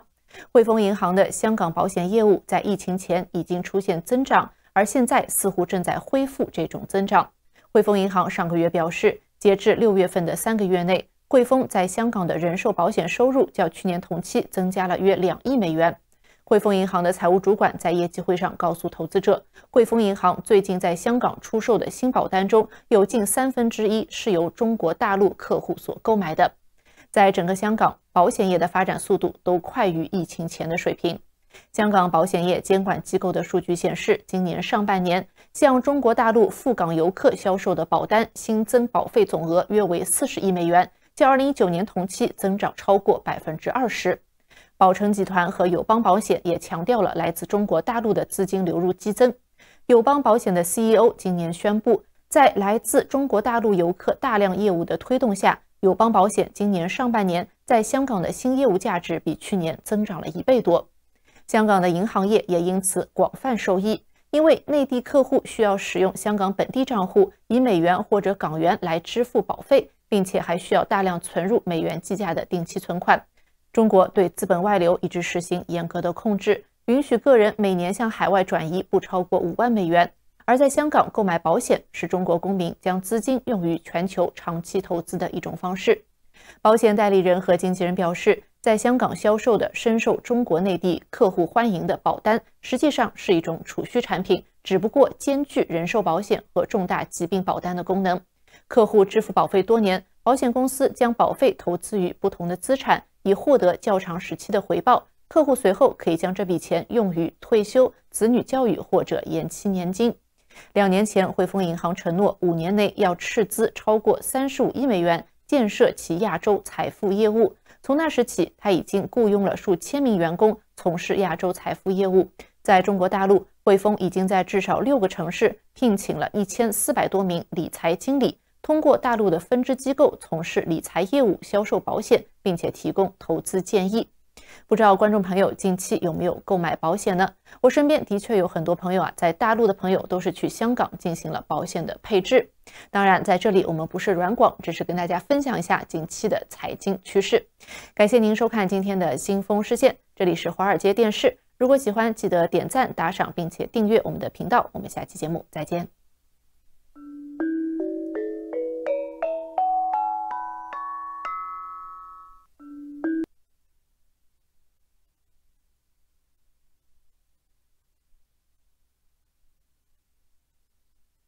One decade ago, Zhou Mingwei, in his capacity as director of the China Foreign Languages Publishing Administration, was a guest of honor at a book launch hosted by the Chinese Consulate General in New York. The event saw attendance from senior Chinese diplomats and ex-U.S. government dignitaries. Zhou Mingwei, exuding versatility and eloquence, engaged in conversations in impeccable English. This might be just one of his many visits to the U.S. over the past 13 years. But there was a distinct difference this time. He was no longer a central figure in China's Taiwan policy-making process. Title 1, Zhou Mingwei, the best salesman of China. Back in 2000, Zhou Mingwei was indisputably an emerging luminary. At just 45, he took on the role of Deputy Director General of the Chinese Communist Party's Taiwan Affairs Office, a rank equivalent to that of a vice minister. In that capacity, he was responsible for mediating communications between the United States and China concerning Taiwan issues. Typically, such a position was reserved for officials around 60 years of age. Nevertheless, Zhou Mingwei's exceptional credentials made him an ideal fit. His academic journey took him through elite institutions in both China and the U.S., where he honed his expertise in international politics and American studies. Between 1996 and 2000, he was the go-to person in the Shanghai municipal government for liaising with international dignitaries. His fluent English, polished at Harvard, was described as hot green tea with honey by a Time magazine journalist. So impressed by Zhou Mingwei's adeptness at engaging with foreigners, one U.S. official even labeled him the best salesman the Chinese have. Before Zhou Mingwei's ascent, Wang Huning, another intellectual prodigy from Shanghai, had already established himself in Beijing as the deputy director of the CCP's Policy Planning Office. Both Zhou Mingwei and Wang Huning, graduates of Fudan University, were widely seen as rising political stars. While Wang Huning's career continued its upward trajectory, reaching the top echelons of China's leadership, Zhou Mingwei's path took an unexpected turn in December 2003. He was reassigned to the obscure Foreign Languages Publishing Administration as its deputy director. The government has remained tight-lipped about this shift. One theory suggested that Zhou Mingwei's stance on Taiwan was perceived to be too conciliatory. It posited that his inability to prevent then-Taiwanese President Chen Shui-bian from advancing a referendum agenda might have caused his sidetracking. Another theory hinted at lifestyle issues, specifically extramarital affairs, as a potential reason. There were also whispers of potential breaches in national security. However, it was clear that whatever led to Zhou Mingwei's reassignment was not a political death knell. He maintained his vice-ministerial rank, and, 6 years later, was promoted to the directorship of the Publishing Administration, a position he held until his 2017 retirement. Title 2, Xin Guofang, the popular seasoned diplomat. Much like Zhou Mingwei, Xin Guofang had his moments in the limelight. In 1984, he became secretary to the soon-to-be appointed minister, Xian Qichen, later known as the godfather of China's diplomacy. A decade on, Xin Guofang was promoted to the spokesperson for the Ministry of Foreign Affairs and later took up the mantle of ambassador for the PRC's permanent mission to the UN. By 2003, Xin Guofang, then 50, was appointed Assistant Minister of Foreign Affairs. Ranked first among the 4 assistant ministers, he was anticipated to become Vice Minister in short order. Notably, 2 previous Foreign Ministry spokespersons, Xian Qichen and Li Zhaoxing, had already climbed the ranks to become Ministers of Foreign Affairs. As a seasoned diplomat, Xin Guofang was a favorite among foreign journalists. Not only was he fluent in English, but he also had a command of French and Spanish. Beyond his linguistic talents, Xin Guofang was adept at playing both the guitar and the violin and was said to be a skilled dancer. Despite the strictures of his official role, he managed to forge rapport with many journalists, standing out as one of the few Chinese officials willing to dine one-on-one with foreign correspondents. Xin Guofang approached his duties with patience and remarkable composure.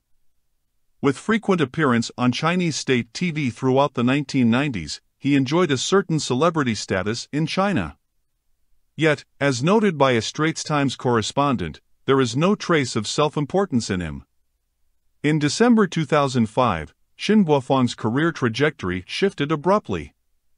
He transitioned from his prominent diplomatic role to become the chief editor at World Knowledge Publishing House.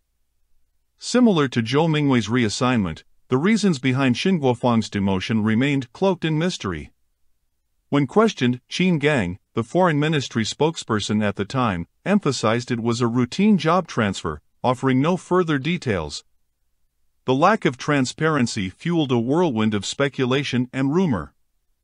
Some whispered it was tied to lifestyle issues, pointing to his close ties to many journalists.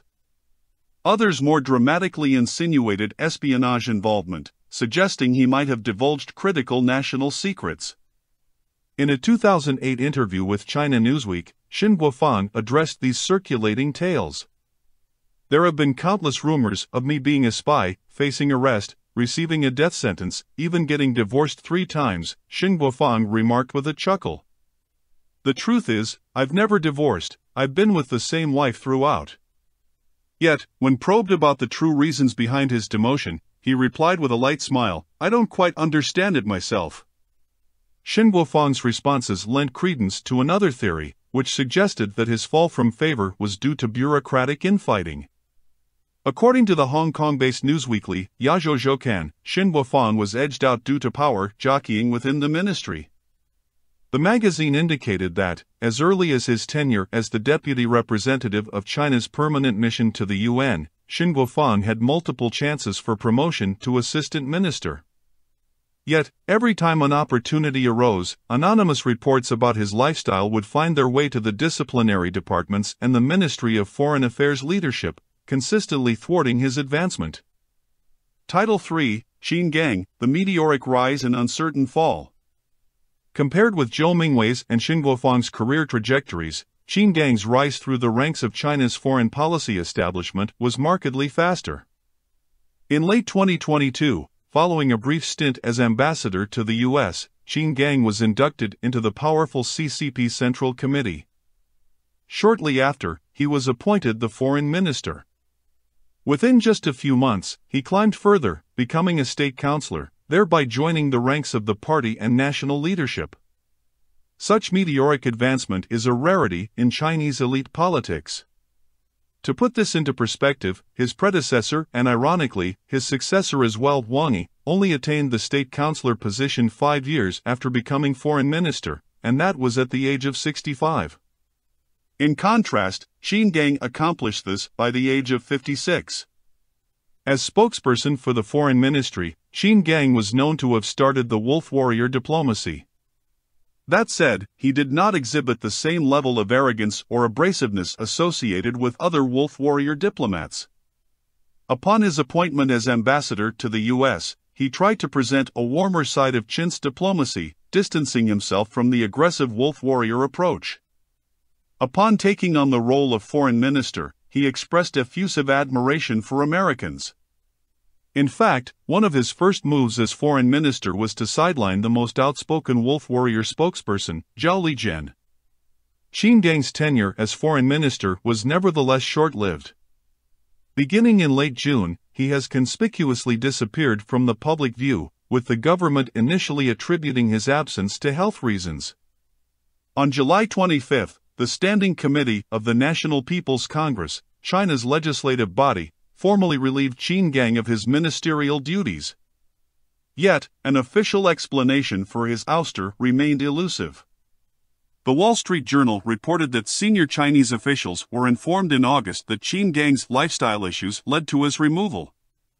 It also suggested that Qin Gang may be under investigation for possible breaches of national security. Financial Times further revealed that he had an affair with a prominent Chinese TV presenter and fathered a surrogate child in the United States. Title 4, Power, Politics, and Personal Lives. Such lifestyle issues, though, might simply be a smokescreen for the deeper power struggles inherent to China's elite politics. An old Chinese adage goes, "The tree that stands out in the forest will be destroyed by the wind," akin to the English saying, "The tallest nail gets hammered down." Those who rise quickly are often more exposed to criticisms and contentions, especially from rivals envious of their ascent. In China, where adultery can be punished under Communist Party rules, mere rumors of lifestyle issues can effectively tarnish one's reputation or weaken the backing they garner from their patrons. Moreover, rising stars like Zhou Mingwei, Xin Guofeng, and Qin Gang, who champion a more moderate stance in China's foreign relations, often find themselves in a precarious position. In a country where nationalism is deemed the eternal political correctness, they are susceptible to criticisms from hardliners concerned about appearing soft on issues pertaining to the United States or Taiwan. The politics of power jockeying become even more toxic and unsavory when allegations of espionage or breaches of national secrets are introduced into the mix. Intriguingly, Qin Gang has maintained his roles as a member of the CCP Central Committee and State Councilor. Should investigations exonerate him from any national security breaches, he might be assigned to a less conspicuous role, similar to the paths taken by Zhou Mingwei and Xin Guofeng. A rule of thumb in China's officialdom is that unless an official's missteps are truly politically or professionally charged, lifestyle issues alone will not be a career killer. Regrettably, this system also produces the Greshamian bad money drives out good, stymieing the rise of young, genuinely talented, and moderate voices within China's foreign policy apparatus.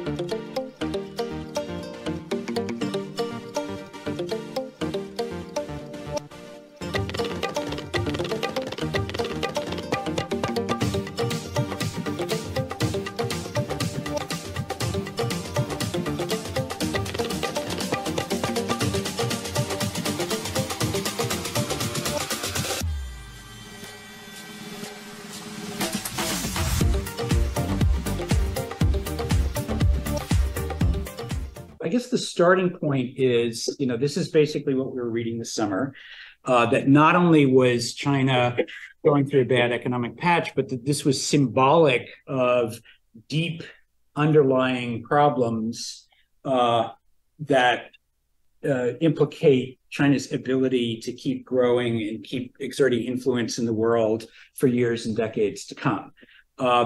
And if you want to be a little bit flippant about this, it's like basically we had 3 months or 4 months of bad economic data, and then people came out of the woodwork trying to establish that these 3 or 4 months of data justified grand narratives and stories that they've been telling for years and decades.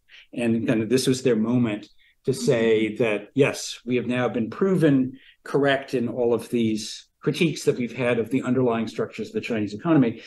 And to be frank, I think a lot of these arguments were trying to make a very small number of data points do an awful lot of work, right? There was a lot of grand narratives being to a fairly small evidentiary basis. But I think it is fair to say that, concerns about the sustainability of Chinese growth have been rising a number of years. Concerns about the ability of China to continue balancing between an authoritarian political system and a capitalist economic system have grown a lot as the political system has become much more authoritarian and much more personalized under Xi Jinping.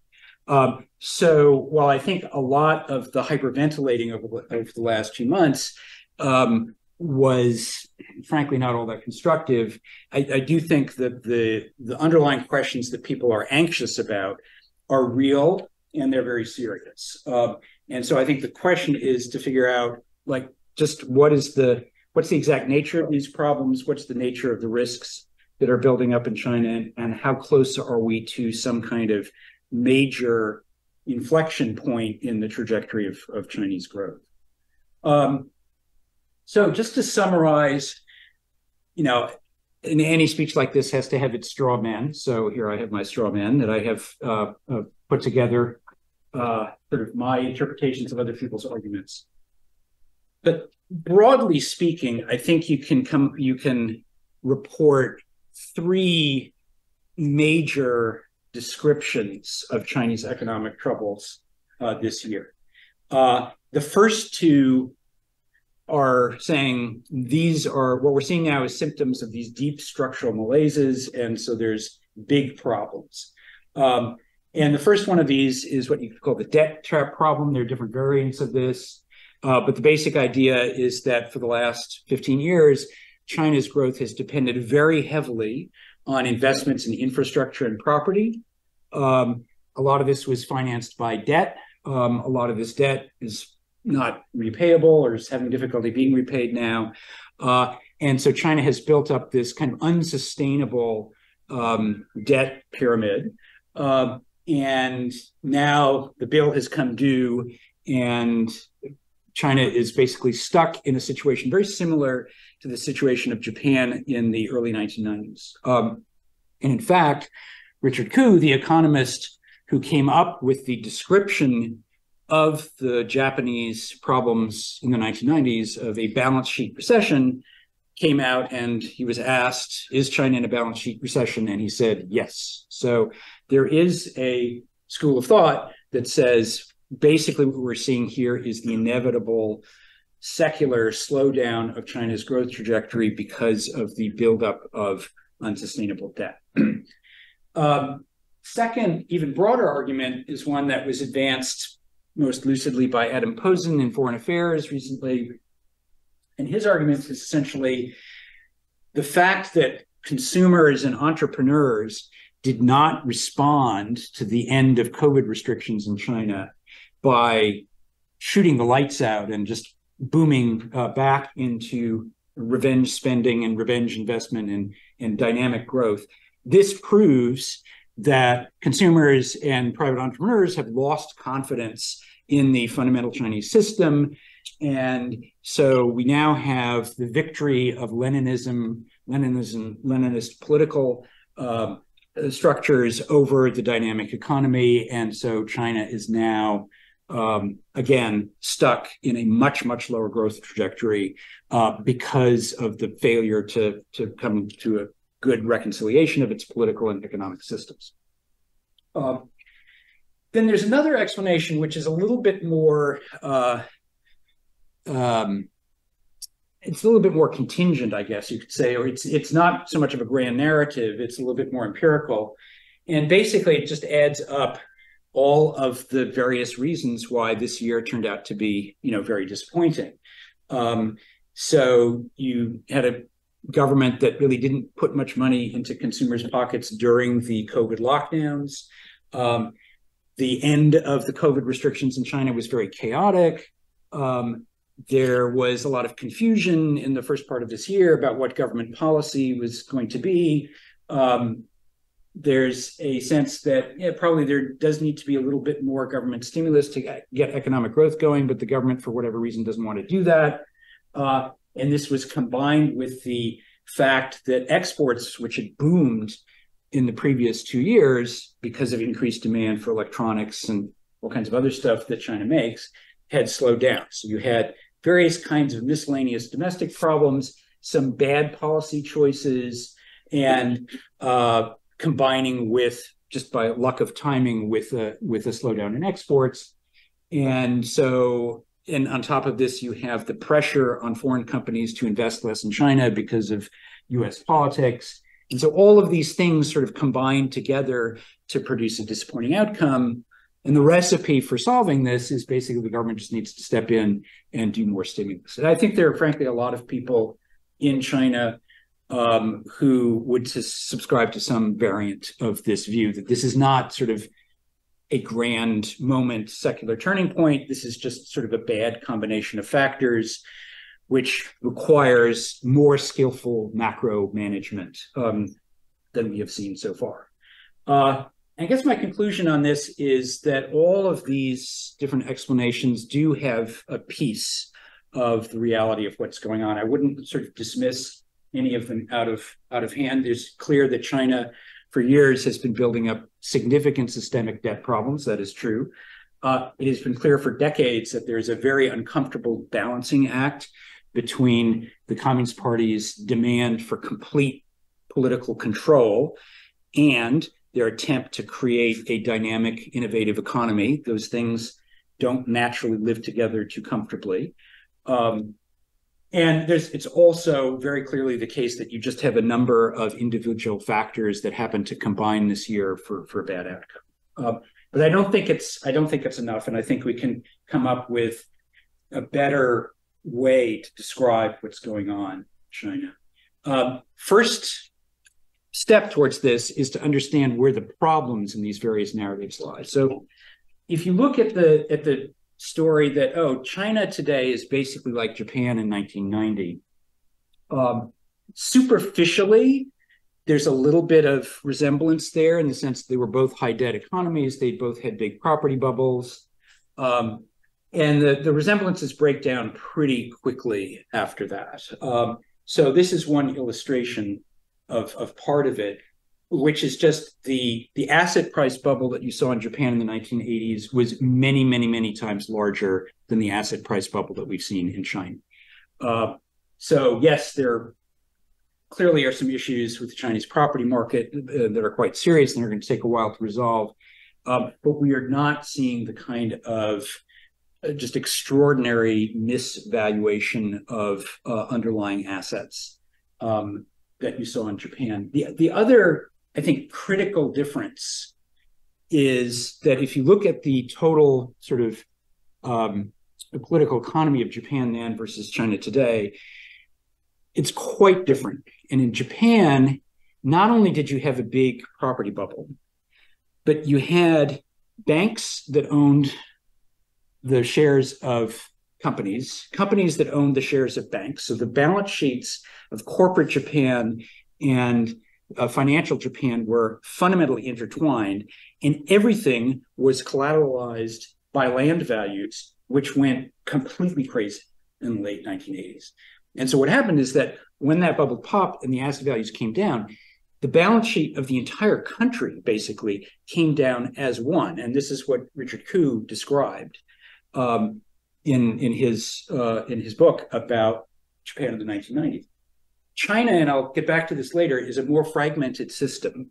And I think it's a little bit of an error to assume that debt in one part of the country necessarily has an impact on another part of the system that is in other ways largely unconnected from it. In fact, Chinese policymakers have been pretty careful to ensure that the kinds of cross-shareholding structures that exist in Japan were not permitted in China. So the corporate and the financial systems were different. And so I think that enables a very different kind of solution to the problem. First of all, it's a different problem, and it creates different solutions than was the case in Japan.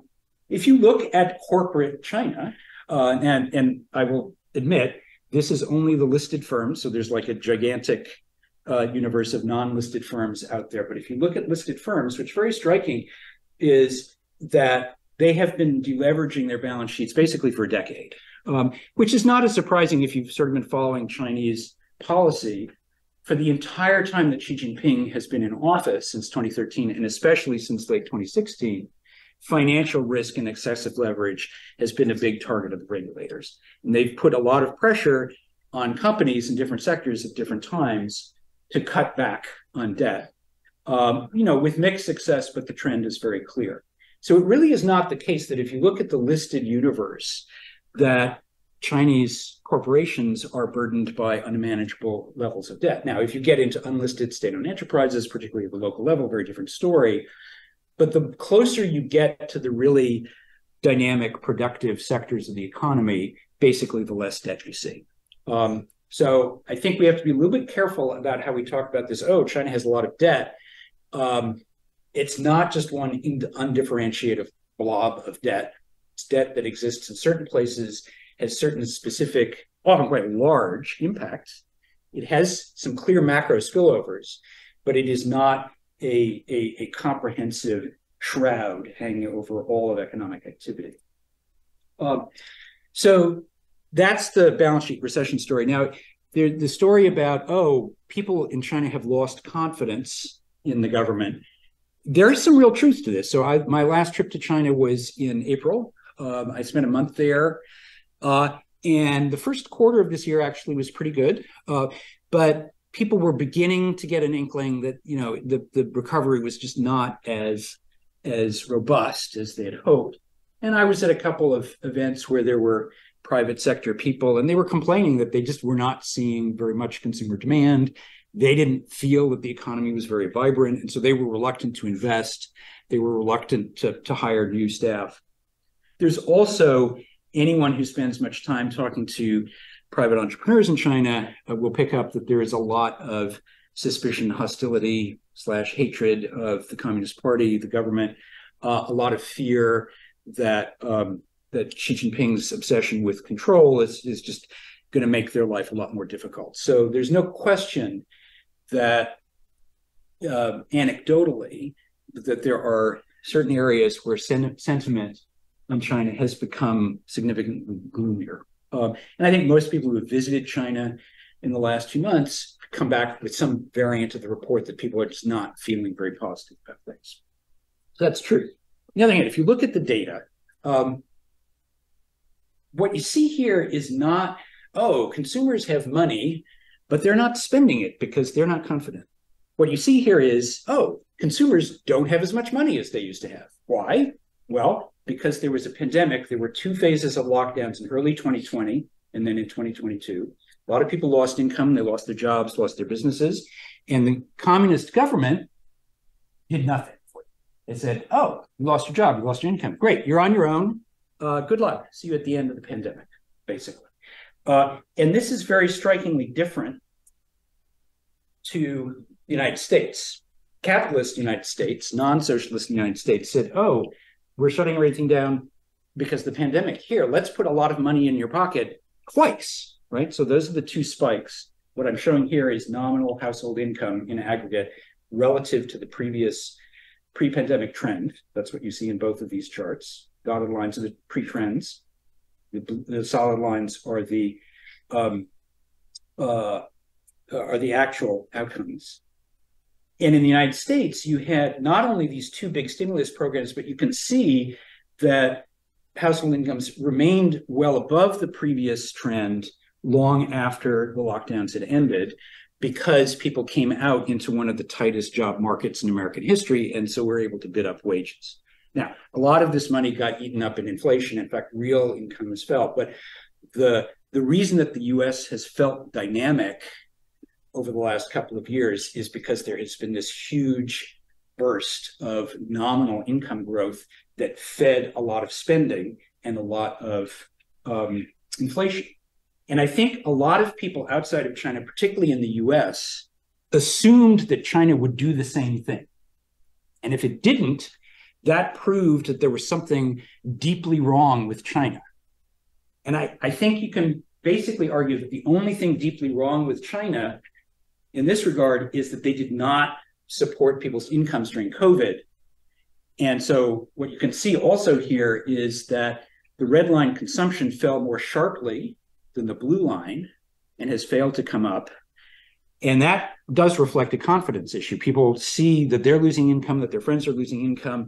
So they hunker down. They say, we're not going to spend. We're going to save because we don't know where this is going to end.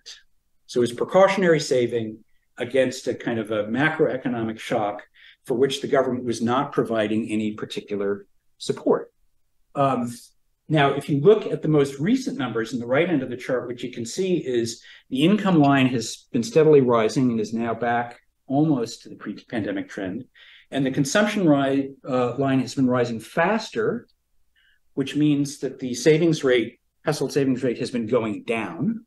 So the propensity to consume out of your income is rising.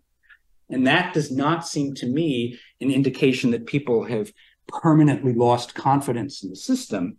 I think it argues exactly the opposite, that while all of the COVID uncertainties were going on, people were very, very conservative. And it has taken them a while to get out of that because the growth in incomes has been slow, but it is happening. So I have a less metaphysical view of this loss of confidence in the consumer sector. I think it is basically an artifact of income effects that are gradually getting stabilized. And I also think that the difference between the China picture and the US picture explains some of the extreme reaction that we've seen in the United States to what's happened in China, because the assumption was that China would be exactly like the US. It wasn't, therefore something is wrong with China. And I think what's wrong with China is simply a macroeconomic mistake, arguably, that they didn't put enough money in consumers' pockets during the pandemic. Finally, there's a story that, private entrepreneurs don't want to invest. Well, we can certainly go to China. We can certainly talk to a lot of private entrepreneurs who are very gloomy and negative about things. But again, if you look at the data, total private sector fixed investment is the black line. And you can see the growth there is around 0. So that's not very good. However, a lot of private sector investment is in real estate because the majority of real estate developers are private. So the data enables us to disaggregate manufacturing from services, basically. Services includes real estate. And when you do that, you see that private sector investment in manufacturing is actually pretty robust. And in fact, growing stronger than it was in years prior to COVID. Now, I don't want to put a huge amount of weight on this because there are a lot of problems in the fixed asset investment data of a technical nature, which I don't want to go into, but it is very, very difficult to reconcile this data with the story that there's some kind of widespread malaise among private entrepreneurs. And you can certainly find many, many industries, particularly in these sort of tech-intensive sectors favored by the government, that seem to be doing fine. So again, a little bit of skepticism about the private entrepreneurs have given up on China. It's also interesting to me that the two big stories that came out of China this year, and they were in simultaneously, is number one, China's economy is going off the rails, it's collapsing, the Leninist bill is coming due, Xi Jinping has a failing model, it's all bad, bad, bad. Oh, China is also suddenly the world's biggest exporter of cars in the world.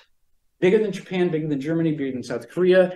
China is invading the world with electric vehicles that are not only cheap, but are higher quality and technologically more sophisticated than those of their European competitors. And this has all happened basically within the span of the last 2 or 3 years, as you can see here.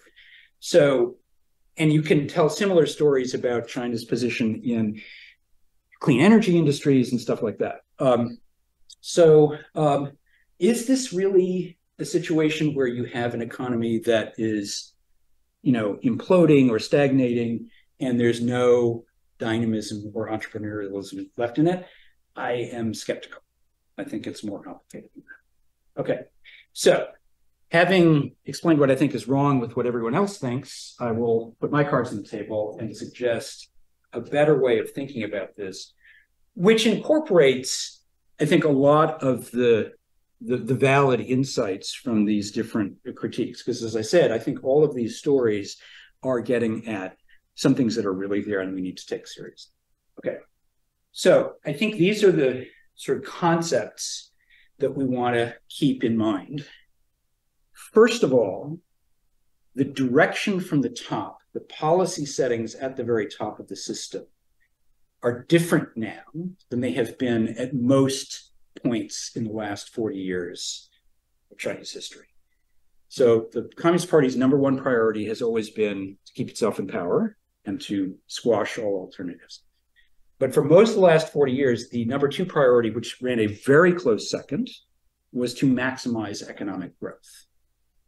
And there was always like an interest in technology and stuff like that, but the leaders tended to be fairly agnostic about where the growth came from.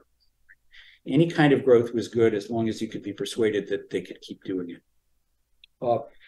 And I think it's pretty clear that Xi Jinping just does not share this view. He does not view economic growth as an end in itself. And this is a real difference between him and all of his predecessors. If you do a word count of his speeches at the 5-year party congresses, you can see a steadily declining share of references to economic reform and a steadily rising share of references to security and technology, right? And I think that reveals what he's thinking about. So security, which is very broadly defined, self-sufficiency in technology, very important in part because the United States has decided that it wants to deny various kinds of technology to China permanently. So if you're a Chinese leader, you have to think about, okay, if we can't get it from the US, maybe we have to make it ourselves. Technological upgrading more generally, and social equity, making sure that the benefits of growth are spread more generally. And I think the ones to focus on for this discussion are really the security and the technology ones, and particularly technology. I think if you want to think of an index of success for Xi Jinping, it would be some index of China's technological capabilities, not its GDP. Because as long as China has the technology to advance, provide a good livelihood for most of its people and project its power internationally, I think he will be satisfied. And if lower growth rate comes along with that, he's not terribly fussed by it, right? So that's one point. I think, I'll sort of, this will presage a thing I'll say at the end. I think he also is, the evidence is that she has a kind of a puritanical sort of view of things. One might almost call it Germanic in its economic manifestations. And, I tend to think that he thinks that austerity is good for people. And this is, I think, clearly filtered down into the way the macroeconomy is being managed. And I'll come back at the end to elaborate on that a little bit more. Okay, so that's point one. Top level direction is no longer go for economic growth. It's go for security and go for technological upgrading. Second, it is very clear that there is a top-down process of capital reallocation going on here, because Chinese economic leaders have recognized, I think for several years, that the economy was too reliant on infrastructure, too reliant on property.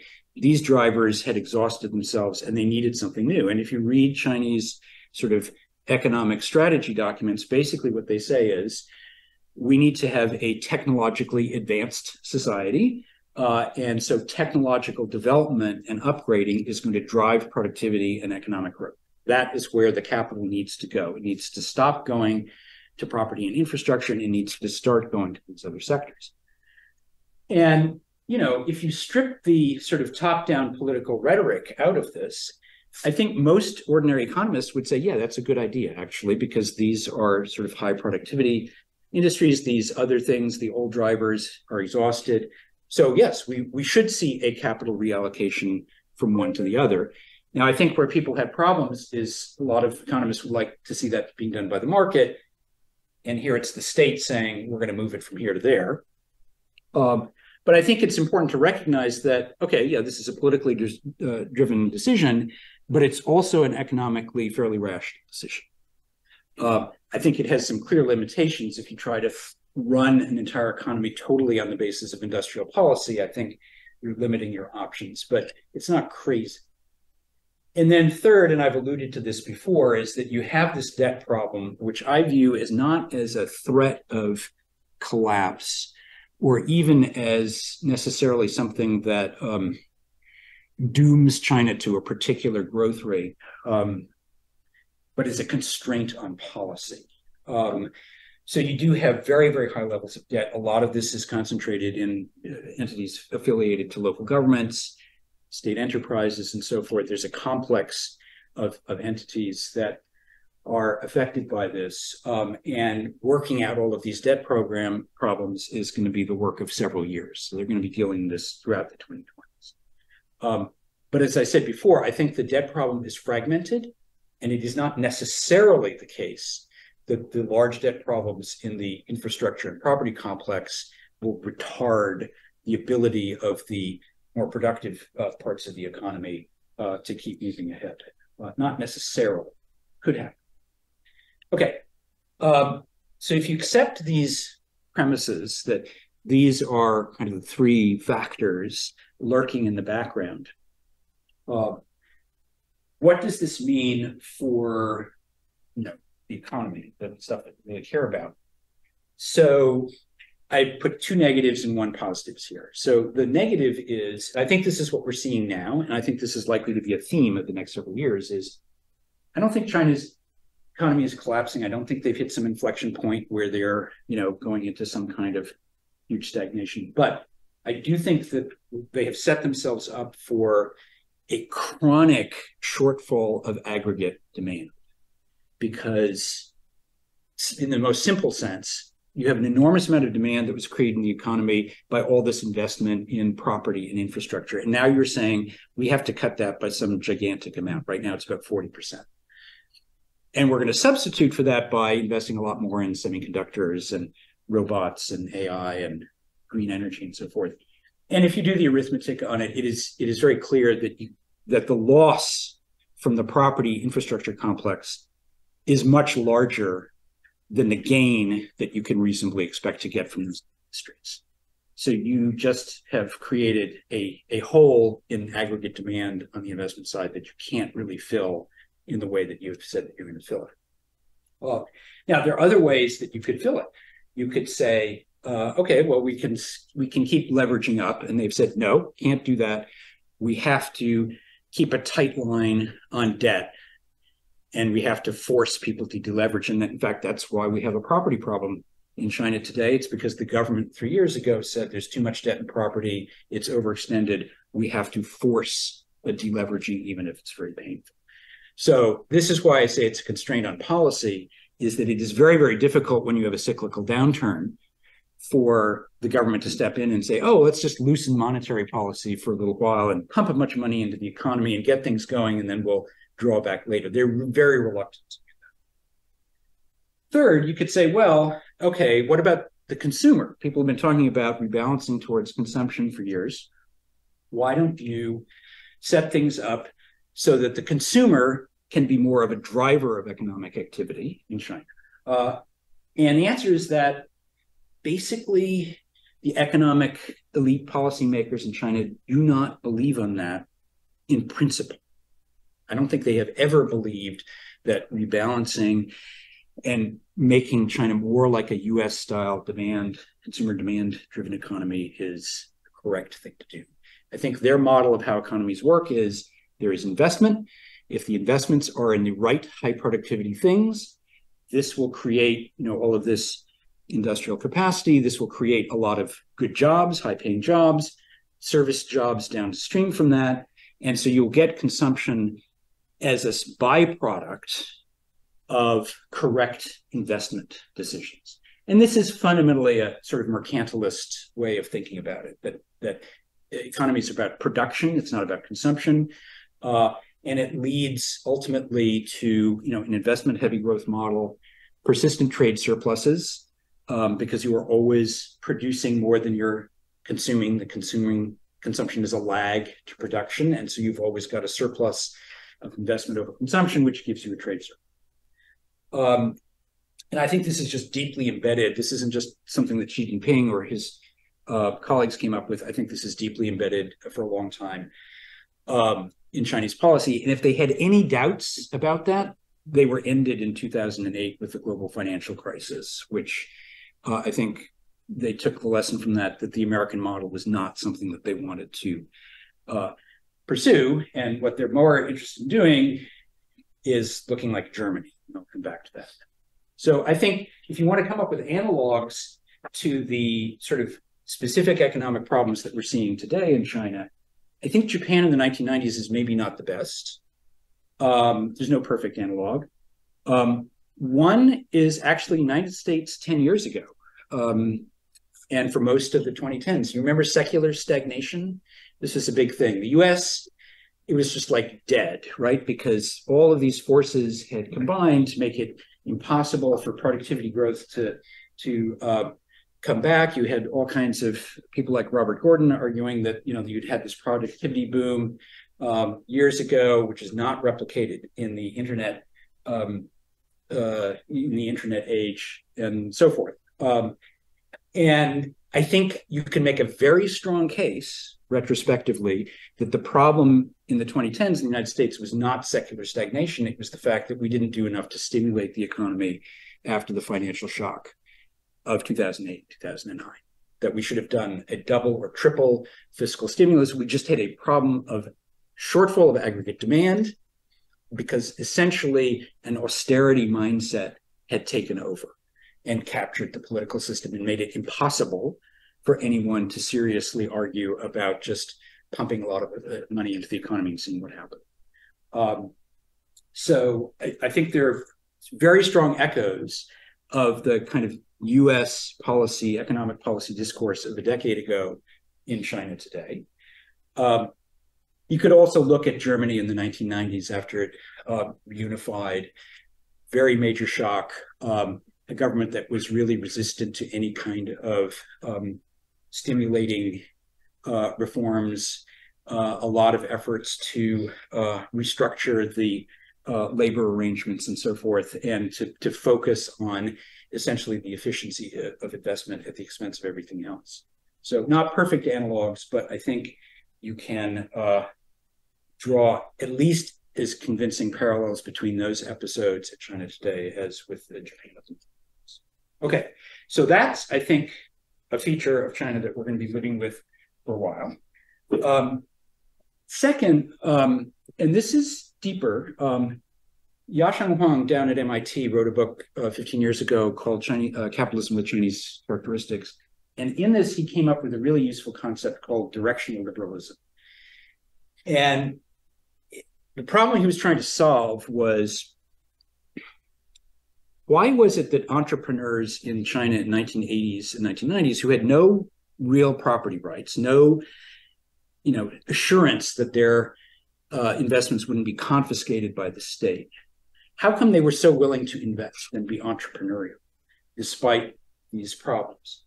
And basically his answer was, they saw that Deng Xiaoping and various other people at the top of the system were saying, this is the broad direction for China. Over the long haul, we're going to get more open, we're going to get more dynamic, there's going to be more markets, and yes, there'll be cycles along the way, but the direction is clear. And they bet on that direction. And I think that's a very powerful and useful insight for understanding the way that China developed, from the early 80s into the 2000s. And so I basically believe that. I think the problem is, if you believe that, you now have to agree that we are no longer in an era of directional liberalism. We are in an era of directional something else, not liberalism, a direction towards more centralized one party and one person rule, more control over every aspect of society, something that is decidedly not liberal. And I think this sense of that there's just been a clear sense of overall direction in China. It's complicated, but I think it's basically true. I think this explains why, lots of people who made their money in the earlier era are now feeling very dispirited. And I think it also explains a lot of the commentary outside China that says, well, you've changed this direction and this new direction cannot possibly work. I think if you look at the available evidence, it's not clear to me that this change in direction has yet really permanently damaged the dynamism and innovation of the Chinese economy, but you can easily imagine how it could, right? So that is, I think, to me, a more a more useful way maybe of framing the opposing argument that we really have moved into a new era. But that's not something that happened this month or this year. That's something that's been growing over Xi's tenure. And it could change if she has a heart attack. Okay, third consequence is, I think it's clear from all of this that we are likely to get slower growth. But slower growth can coexist with a lot of technological success. So China's economy has a terrible year, yet they become the world's biggest exporter of vehicles and world leader in electric vehicles. I think we have to be respectful of the fact that the manufacturing ecosystem that has grown up in China over the last 30 years is extremely powerful. There's a lot of embedded knowledge. There are a lot of networks, supplier networks. They cannot just, they're not going to go up in smoke. And they can't be moved anywhere else or replicated anywhere else with very much ease. Once you have a big industrial manufacturing base like this, it is very difficult to dismantle. It has a lot of momentum. And I think you can point to a lot of individual sectors where there's also significant innovation within these manufacturing industries currently. And I think this is important because when we talk about the problem of, security and a sort of more Orwellian security state, surveillance, and this loss of direction liberalism, that is really, really bad if you are Jack Ma running an e-commerce and fintech company. It is really, really bad if you are Pony Ma and you are running a social media platform. It is very, very bad for people in sort of these highly visible internet service platform industries, which basically rely on social mobilization and the accumulation of huge amounts of personal data. Why? Because they are a potential political threat to the regime. These types of concerns do not apply, I think, so much if you are making electric vehicles or batteries or looking at the next cancer drug or all kinds of things. And I think there's been a lot of work to suggest that in these sort of less visible, more sometimes described as hardware sectors, the sort of concerns about the bad direction of China politically and socially are much less. And it's much, much less of a detriment to their innovative capacity. I think over the very long run, it's kind of hard to see a really innovative economy thriving in a political system that is becoming as dark and as controlled as China seems to be becoming. But I think that could be a very long transition before all of the elements of dynamism are wrung out of the system. Okay, so a few concluding remarks to try and add it all up. So where do I think China is headed? So first of all, I think a lot of the China slowdown rhetoric is kind of like, yeah, of course, China's getting richer. As countries get richer, they slow down. So here we've plotted China's growth rate, per capita GDP growth rate, against its level of income. So as you go from left to right on the chart, you get richer. And we've plotted it against the other big East Asian economies with whom China shares many features. And what is noticeable is that China is pretty much doing the same thing that Taiwan, Japan, Korea, Singapore did in their heyday. It is not an outlier. It does not seem to be moving out of this pattern in any dramatic way. This is a smoothed figure. If you look, I do have a chart that shows the unsmoothed figure. So for 2020, China is down here at 2%. Then the next year was up at 8%. And this year it's probably going to be somewhere in the middle. So very volatile because of COVID. But if you look at the trend, it's not clear that they're falling off the cliff. So I think part of what's going on is that China is just naturally hitting a period of significantly slower growth. I think it's unreasonable to expect them to keep growing as fast as Korea and Taiwan did at a similar stage because Korea and Taiwan are much smaller. Their export economies could be a huge part of the total economic picture. They could rely a lot on external demand. China's just too big for that. Can't do that. The other interesting thing is if you look at Japan, which is the low man on the totem pole in this chart, you can see, yeah, that after reaching China's current level of income, Japan only grew by like 3.5% for the next decade. That decade was not the 1990s, it was the 1980s, when most people thought Japan was this ultra dynamic economy that was going to take over the world tomorrow, right? So the point here is simply to say that we need to be a little bit careful about saying, okay, China is now going to grow at some more normal rate than we're used to, a lot lower. It may not even grow fast enough to ever catch up with the United States. That doesn't necessarily mean that it is an economy without dynamism and without a lot going on. And I think that's failing to sort of put those two things together is a flaw in some of the negativity that we've seen here. If you look at China's technological gains, very difficult to measure because there's no single index. But one thing I look at is just China's share of global manufactured exports. And the hypothesis here is very simple.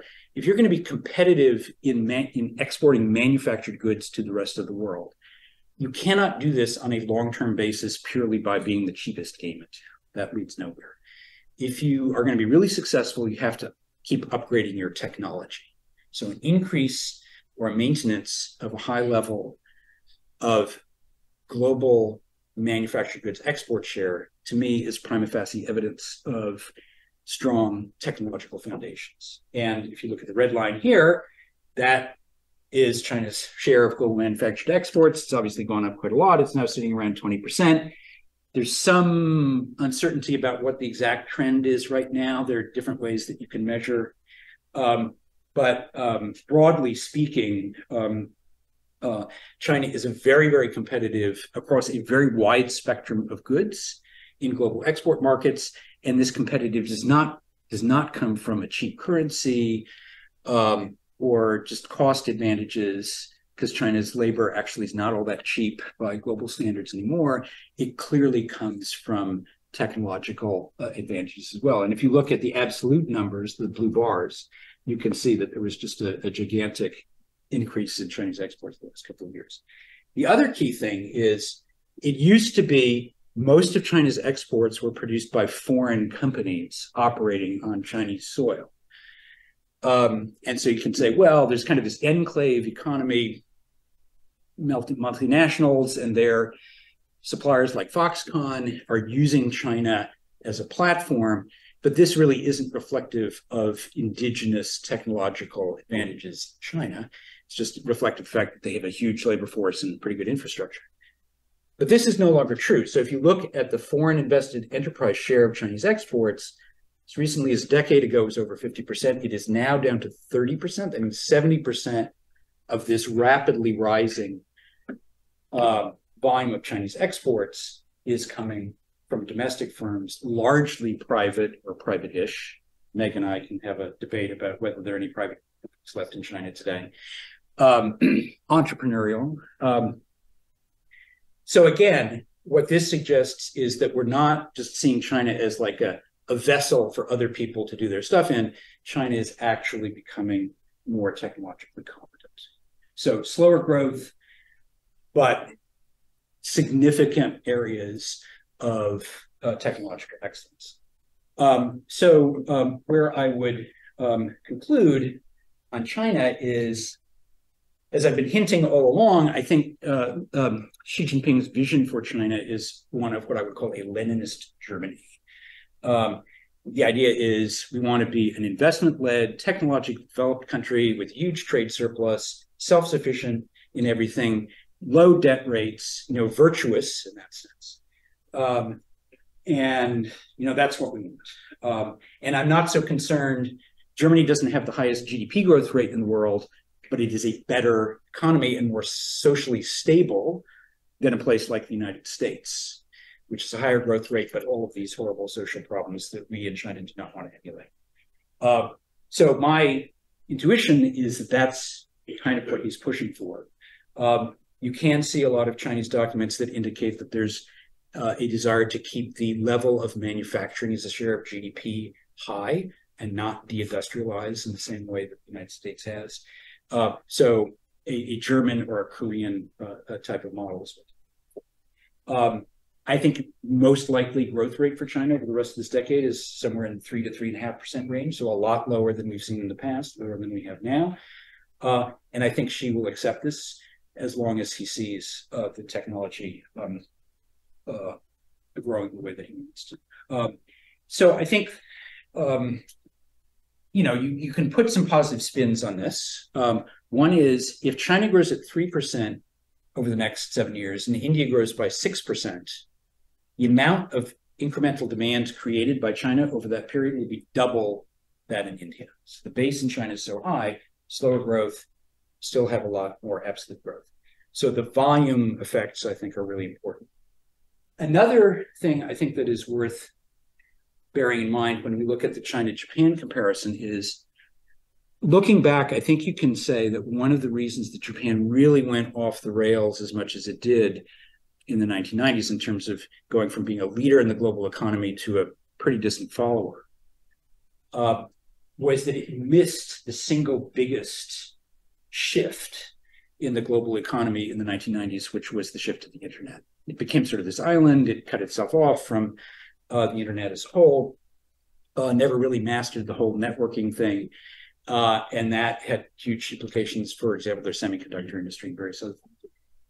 China, arguably, it's cut itself off from the global internet, but it has a pretty gigantic internet of its own, so it's probably okay there.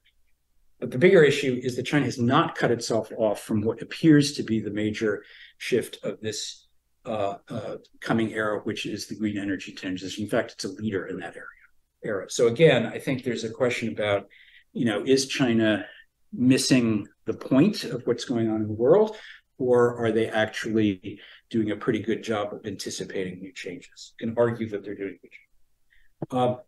I think the biggest question, though, is I think this problem of increased authoritarianism, surveillance, decreased personal freedom. Most of the literature on innovation suggests that it thrives when you have maximum connections between different unrelated fields. And a lot of innovation comes from just people making unexpected connections that you cannot predict in advance. And if you have a highly controlled political system, these become much, much more difficult to achieve. So over the long run, I think there is considerable risk. This system that I've outlined here leads to a situation where, yeah, China is very good at this or that technological thing, but this is not a dynamic ecosystem. These are sort of an isolated archipelago of technological success stories set in a very, very calm, motionless, non-growing sea around them. That is a real risk. And so that's why I say that she has this vision, but there is a risk, not today, but over a period of time, that you create the stagnation in China because of the political controls.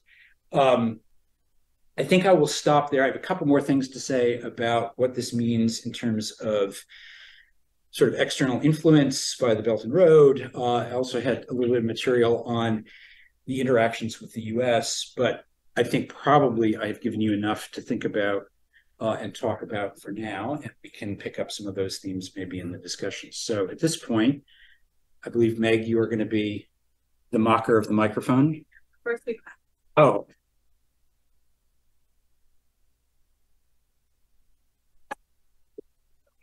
We'll call on people, but let me take my prerogative. First, say I do believe there are private firms in China, but also to ask a couple of questions, and I'll try and make them quick. So the first is, you said almost nothing until the final slide about external influence, and you meant China's influence in the rest of the world. So it's interesting, reading the basic, reading the basic statements. The Chinese officials are clearly saying it's a hard rebalancing for our economy, which is exactly what you're saying, and the external environment is bad. Yeah. So what is the effect of the external environment? Have U.S. restrictions had any impact? And then, this may be a question to think about later, because I realize you're an economist and not a political scientist, but this is, of course, your fault, and I have to still ask you this, which is the thing that makes Germany stable, right, is its large social welfare net. Yes. So if China's economy has high-tech manufacturing in green energy sectors or in new, high-tech manufacturing sectors, that's not going to employ or enrich the wide swath of, in particular, the urban middle class in China, the way that the last growth model has. Yeah. So is it politically stable to see such a transition in China? Okay, well, I actually never took an economics course, so I can't claim to be an economist. I usually present myself as a political economist, so I will because there's no course address the second question with great enthusiasm. But on the first one, no question that there's a lot of concern in China about basically the breakdown in relations with the United States, the fact that, you had this trade war with Trump. I think there had been some hope that when Biden came in, there would be some modulation of that, and there was none, basically. And in fact, a much more disciplined and effective approach to cutting off key technologies. And I think they were extremely unhappy about that. And that's what lies behind this sort of defensive hunkering down. We have to provide for our own security and self-sufficiency because it is a hostile environment. So when they talk about the hostile environment, I think they're mainly talking about the US. And I think there's a question there, right? And so I think the next shoe to fall here, so we clearly have seen, some trade effects, some loss of access to technology. But the thing that has been very noticeable in the last few months, and I didn't include it here for various reasons, one of which is hard to know what the trend is. Foreign direct investment way down, and venture capital investment way down, right? And I don't think we know enough for sure how permanent these drops are, but it sure feels like whatever the amount of FDI and VC money was coming into China over the last 10 or 15 years, what comes in the next 10 or 15 years is going to be substantially less than that. I think that is almost certainly true. And the question is, how much does that matter? And I honestly don't know, right? I think there's a tendency in the West to say, oh, this is really important. The Chinese would never be able to succeed unless it was our wonderful, insights and capital that helped them along. And I think that's a little bit, grandiose. But it's clearly the case that FDI and VC capital had major catalytic effects. And we just don't know. Is China mature enough now that they don't really need that stuff? They can generate the capital on their own. The markets are sufficiently functional that they can substitute for that. Or is there some secret sauce that is really going to be lost? And that is, I think, a real risk. And that I think that's way more important than the controls on semiconductors, et cetera, which are in fact very narrowly targeted and are bad for the individual industries targeted, but macroeconomically are really not that important. Okay, so that would be my answer in the first one.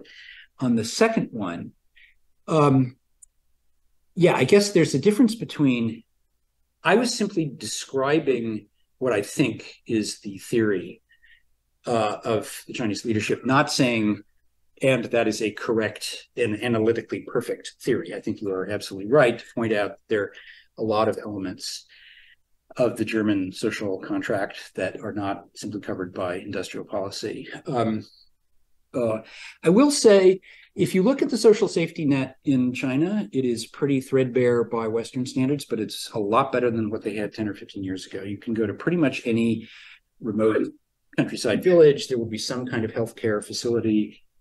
Everyone has some kind of a pension at this point, not very much.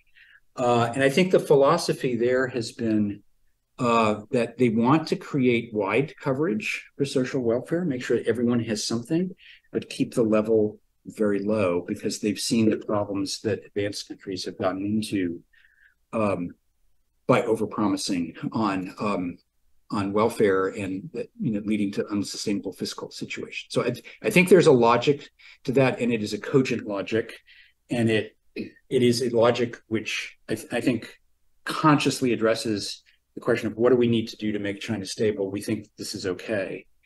And I think they're probably right about that. I think the deeper question is, as you pointed out, are they going to be able to generate enough high quality employment Fortunately, the working age population is now shrinking very rapidly. So this is a slightly less urgent problem than it was before, but you still have a lot of people to deal with. And indeed, that is a potential pitfall of this strategy. Thanks. All right, so if you have questions, raise your hand. Okay, so Dinda will come over here first. And just introduce yourself briefly.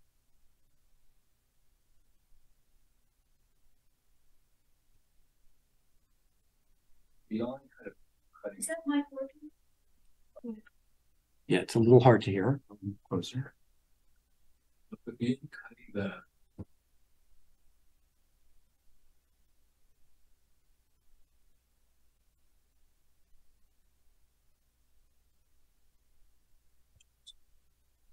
Why not shell the tax instead of just why not connect? So that's considering. Secondly, you kind of frame the transition in China, both transition. Yeah, just finish the question, Allison. The hesitance behind that to be more of an institutionalized belief in Beijing that a heavy top-down, heavy investment heavy strategy works better than yes. Okay. What do you see the argument? Yeah. So the basic question is, why hasn't the government done more to stimulate the economy in various means than it has done? And I think the answer, I mean, as Meg alluded to, certainly the official answer from the government is we are going through a necessary transition. And so we shouldn't be propping up, if we stimulated, we would essentially be propping up the old sectors that need to shrink. So that is not in long-term interest. We need to just suck it up and accept the pain and undergo this structural transformation that will lead us to a better place. That's the official view. There's certainly a lot of debate on this. In fact, you probably saw there was a headline today about Yi Gang, former head of the central bank, saying, you know what, we're not stimulating enough. We need to pump more money in the economy. So there are plenty of people in the Chinese system who believe that this is just a mistake and that you don't have to be so, excuse my language, hard-assed about austerity. You can achieve the structural transformation, but still do more to support growth. But that clearly is not what's being done now. And I think the other potential explanation is that messaging from the top has been a little bit unclear. And this is a complaint that you get a lot in China, that, and this was very much the case during COVID and in the exit from COVID, that people don't want to do things because they're not sure what the top guy wants, and they would rather do nothing than make a mistake. So I think we don't know for sure how much of the current policy mix is a completely deliberate, carefully thought out strategy, and how much is just like an artifact of bureaucrats making sort of opportunistic decisions and not moving because they think it might get them into trouble, and the top guy not giving a sort of a clear sense of what he wants, right? I think both of those interpretations are out there. But I tend to believe that there's like, and again, I remember 10 years ago, we just like had a political consensus in 2010, 2012 that, oh, you couldn't stimulate, it would be terrible, moral hazard, all kinds of horrible inflationary, terrible things would happen if you pump more money into the economy. And the price that we paid in the United States for that was 10 years of below potential growth and kind of a political revolution when people got unhappy with that. So it's not just in China that you can sort of get people committed to a sort of a moral, virtuous path of economic pain as the route to gain. So I think there's probably some analogs there just in terms of the political debate within China, some analogs of that to what we went through here 10 years ago. All right, maybe we'll do two at a time this time, yes, just to see. Do you have your question up? Oh, well, you have the mic. I got the mic. Yeah. Okay. So my question is kind of a follow-up to what you're talking about now, which is it's really about the sort of psychological and political aspects of what we're seeing unfold. And, for the past many decades, we've all thought of there being a kind of a social contract, which was, tremendous economic growth, and your incomes will increase dramatically, all that kind of stuff. Don't play politics, we'll have control over that side of things. And that was pretty much okay to people. So the question is, if you don't have that kind of economic growth going forward, but you have increasing, tightening in the political area, is that, sustainable? What will happen? Yep, good. So do you want to take a second one? Yeah. Thanks, Linda. And then the second question here.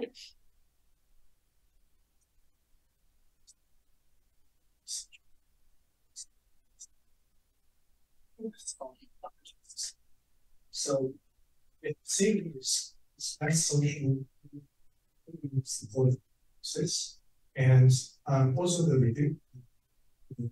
no longer developing the real estate suggests that we will be having, if not loss, but at least no continuing in growth in the welfare of the most family, which is predominantly real estate. And if majority of the people no longer have the benefits of economic growth, but it looks like your presentation shows to be clear, which is going to be the owners of manufacturing the capitalists that will enjoy most of the benefits. Right. Yes. Right. So in that sense, why do you still promote in China the policy to be relaxed or financial markets to be continuing to grow? Is that a possible way to shield or harbor this wealth that people want to grow? Or so wait, are you asserting that there is a policy for growth of the financial markets, and you're asking why that policy exists? Or yes, that's not fire. Right. That's growth in the financial markets. Will be the next phase when the real estate market or the other that's traditionally people, that's their family wealth of. Okay, good. All right. So on the social contract, but you can create new social contracts, I think. And I think that's what these various invocations of the China dream and so forth are about, is to try and steer people towards a more traditional understanding of, the virtuous life and the correct relationship between the rulers and the ruled, right? So I think there is a fairly extensive propaganda effort going on to shift away from that old social contract, precisely so you don't get nailed when people say, well, why is my income not growing at 10 or 15% a year? And I think, the anti-corruption campaign fits into this. My observation is that this is very popular with most people. There was a sense that, everyone's votes were rising, but some people's votes were rising a lot faster than everyone else's. And it's good that some of those people got in jail. So I think there are a lot of legitimacy strategies that the government can apply, even in the context of lower growth, if they make sure that enough of various kinds of benefits are spread around sufficiently equally, and that you have some growth so that people do have a sense that there is forward motion, even if it's less than the past. On the second question, that's an interesting one, because there was a lot of work done 15, 20 years ago to show that as China industrialized, basically the income share of capital rose and the income share of labor fell. So if you have an industrial policy driven growth model, that could imply that you are sort of setting up a situation where maintaining sort of the income of laborers is going to be a problem. I think the way the government would see this, first of all, is that the real monopoly problems were in the internet sector, which are, in fact, the network effect's very powerful. You do have monopoly power. And so if you had an economy focused around these internet platform companies, a few people would get really, really rich and everyone else would be like a delivery guy. And I think their view is that by cracking down on that, and trying to redirect things towards, more hard technologies, if you will, that actually is intrinsically more equitable.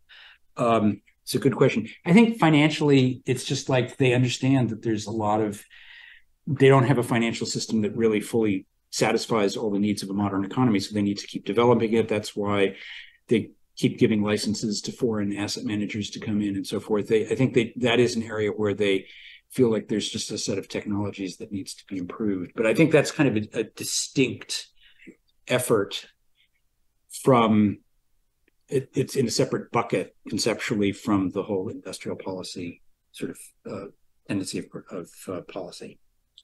So Bill is behind you. Bill Shell, I'm a retired professor of economics, but I specialize in health economics, but I'm not a threat to you. My question is this. Before all this recent change, economists talk about China going to have to move to the next phase of growth with the middle income trap. Yep. And with the financial market needs major reform in China. And have to change the saving habits and investment of the people. Meanwhile, you're giving a projection, even on the low end, it's 3 to 3.5% growth.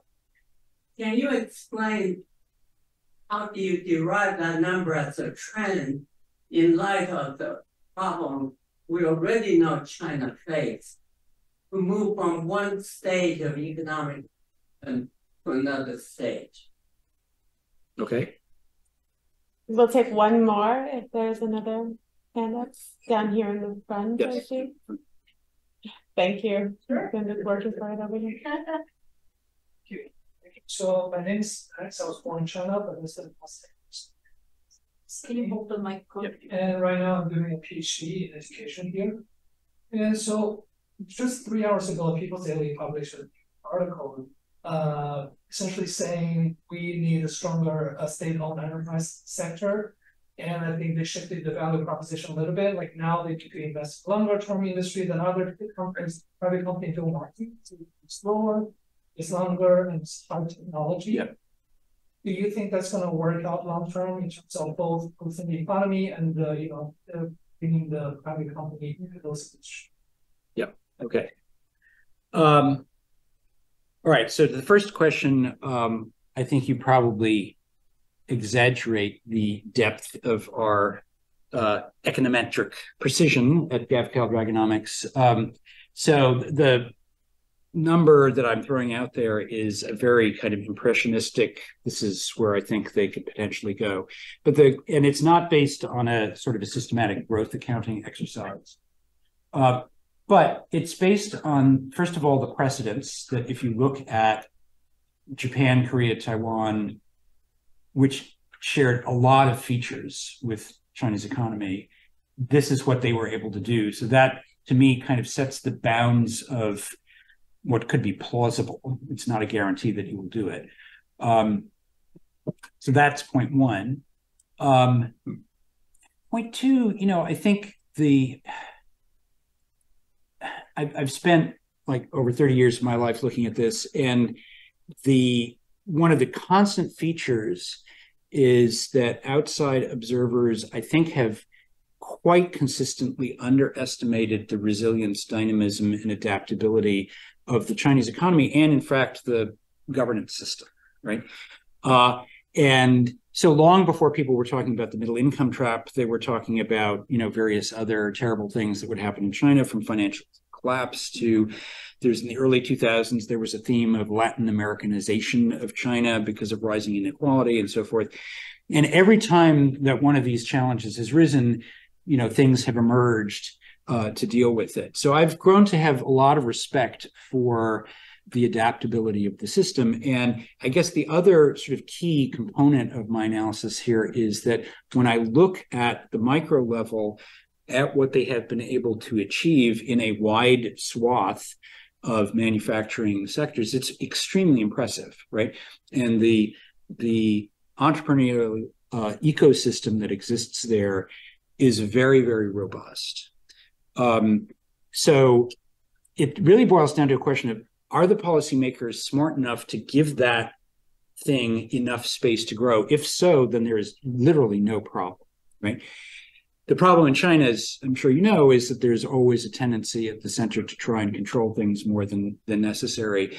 And given that Xi Jinping is a control freak and he's now in office for life, and we know that for dictators, the quality of decision-making just degrades over time, yeah, there is no doubt a risk that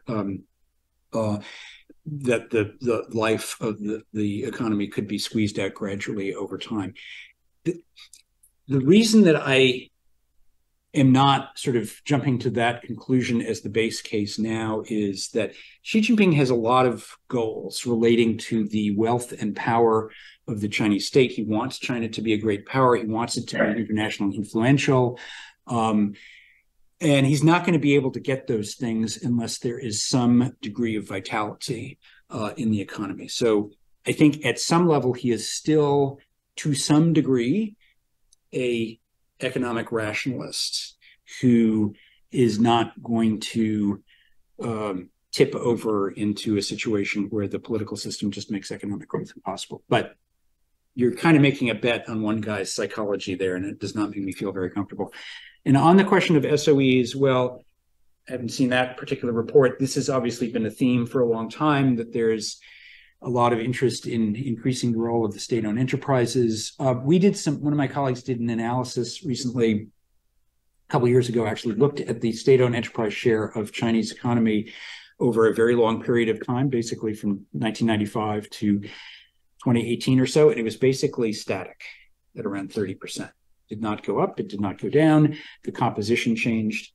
And the conclusion that we came to from that exercise was that there's a revealed preference in the Chinese Communist Party to have a significant state role in the economy, but it does not have to be an absolute majority share of the economy. And I think as long as that is the case, you can have the state-owned enterprises coexisting with the entrepreneurial sector, and it kind of works fine. I think the question is whether these kinds of policy directives ultimately lead to more and more predatory behavior, where more and more private enterprises get, one way or another, sucked into the state system or become vassals of state-owned enterprises. I think we've seen some elements of that happening. I'm not particularly concerned about an individual policy announcement, because those come all the time, and there are always people who have to say, yes, we are in favor of the state-owned enterprise sector. What I'm more interested in is what the actual organizational dynamics are. And it's still, at the moment, it still seems like there's a pretty significant space for the entrepreneurial side of the economy to do its thing. But again, subject to all of the risks of what happens if you have an over-controlling central presence in power for too long.